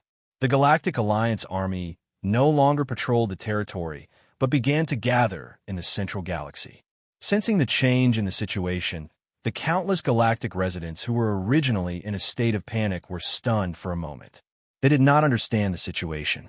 There were many opinions on the internet, and the Star Alliance observers hiding in the desolate universe belt were also confused by the World Tree's withdrawal. They did not know the secrets of the pivotal snake and were still in the dark. They could only gather information from the public information on the internet.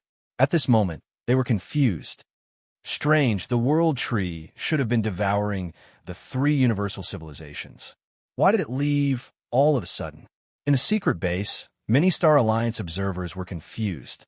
They had leaked the information to guide the World Tree to destroy the three universal civilizations.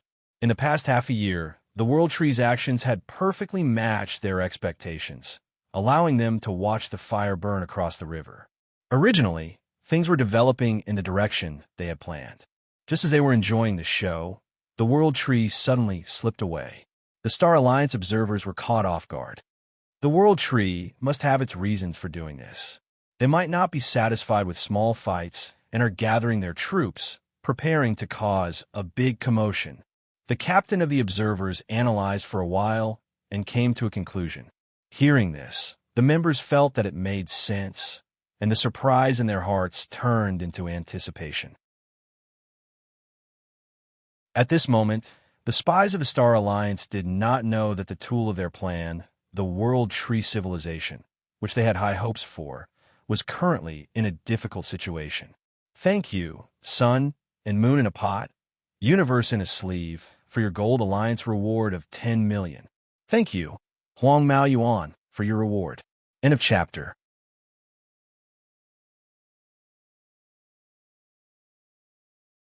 Chapter 1457.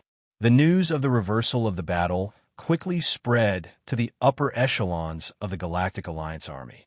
The various allied civilizations, who were originally troubled by the World Tree's invasion, were pleasantly surprised. They cooperated with the three universal civilizations' gathering operation, and the armies of the various star fields all flowed toward the central galaxy. Han Zhao's contribution of maturing the pivotal snake in advance also spread out and was known by the various civilizations. Although Black Star had guided the direction of the war more than once, the impact this time was still shocking to the upper echelons. Everyone was prepared to fight for decades, but they suddenly realized that they no longer needed to suffer and had a chance to finish it in one fell swoop. If the invasion of the World Tree was a disease, then before the health of the Galactic Society was greatly damaged, Black Star had developed a special medicine to cure the disease and save countless lives. With decades of war less, countless refugees and soldiers were saved. It was not an exaggeration to say that he had done a great deed. Although it was a little mushy, many upper echelons of the civilizations felt that it was not a problem to use the word hero to describe Black Star's contribution to this war. As an important part of the Galactic Alliance army, the upper echelons of the Supercluster Alliance also received this information and could not help but be stunned. I didn't expect the situation to change so quickly. In the conference room, the upper echelons of the Supercluster gathered with complicated expressions. More than half a year ago, Black Star had forced them to stop the migration plan. Although the Supercluster Alliance had lowered their heads, they were naturally resentful. Due to the agreement between the two sides, they could only stay for the time being, but they still did not give up on the migration plan. Originally, they wanted to use 2 to 3 years to observe the situation. If the situation turned bad, they could restart the migration plan at any time. However, they did not expect that in less than a year, the great situation would be reversed by Han Shao.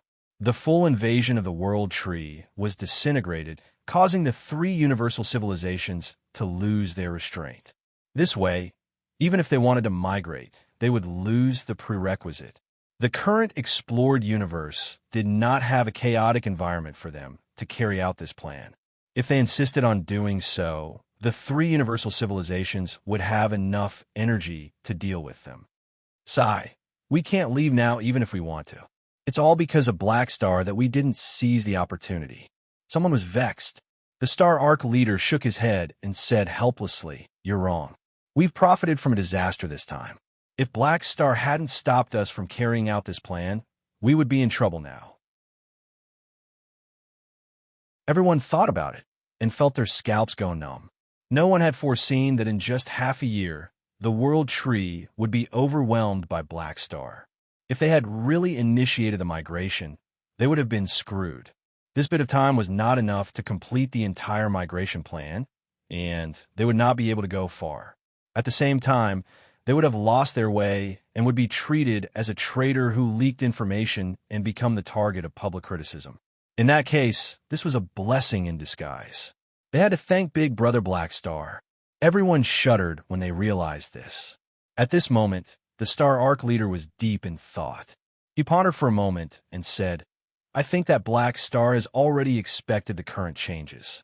After all, he has always been in control of the pivotal snake. The current situation is controllable to him.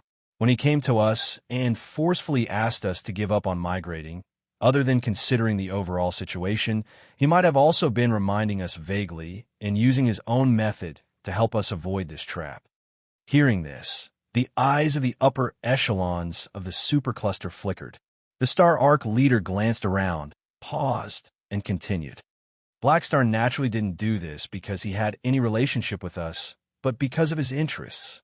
Just as he said, after the war ended, the conflict between the three universal civilizations and the Beyond Grade A Association still existed. He needed an ally with enough weight to help him complete his further expansion. That's why he helped us this time. What a dangerous guy." Many upper echelons of the supercluster shook their heads and sighed at Black Star's foresight. While they were still focused on the war, Black Star had already begun to plan for the post-war situation. What was revealed from this was Black Star's firm confidence in this war. He believed more than anyone that the Galactic Society would win the final victory, because the key to ending the war was in his hands. On the other side, when the Galactic Alliance army was gathering, the Beyond Grade A Association also learned about the change in the situation from Han Shao and was shocked. "Beautiful, Black Star, you've grabbed the lifeblood of the World Tree this time." In the meeting room of the association's main planet, this good news excited the Beyond Grade as they had been rushing to reinforce various places for more than half a year and could only passively deal with the invaders. They had no room to retaliate, and they were all holding back their anger. Ever since the start of the war, only the World Tree had been able to invade. Now, they could finally counterattack. Most of the Beyond Grade, as present, were excited and eager to give it a try. They looked at Han Shao with admiration and appreciation. Han Shao knocked on the table and said, "I've already provided the coordinates of the World Tree's main body to the three universal civilizations. They're gathering a large army and preparing to finish the battle in one go. Everyone has to contribute. Don't worry, even if you didn't say it, we would have gone all out. My cannon is already thirsty." Sun Hunter waved his hand, his small body exuding a great sense of pride. Manison said calmly, "We can finally end this war once and for all. It's earlier than I expected." Most of them were overjoyed. Although they had the sanctums and were not afraid of casualties, it was better to end the pain quickly. No one wanted to die a few more times in a long war.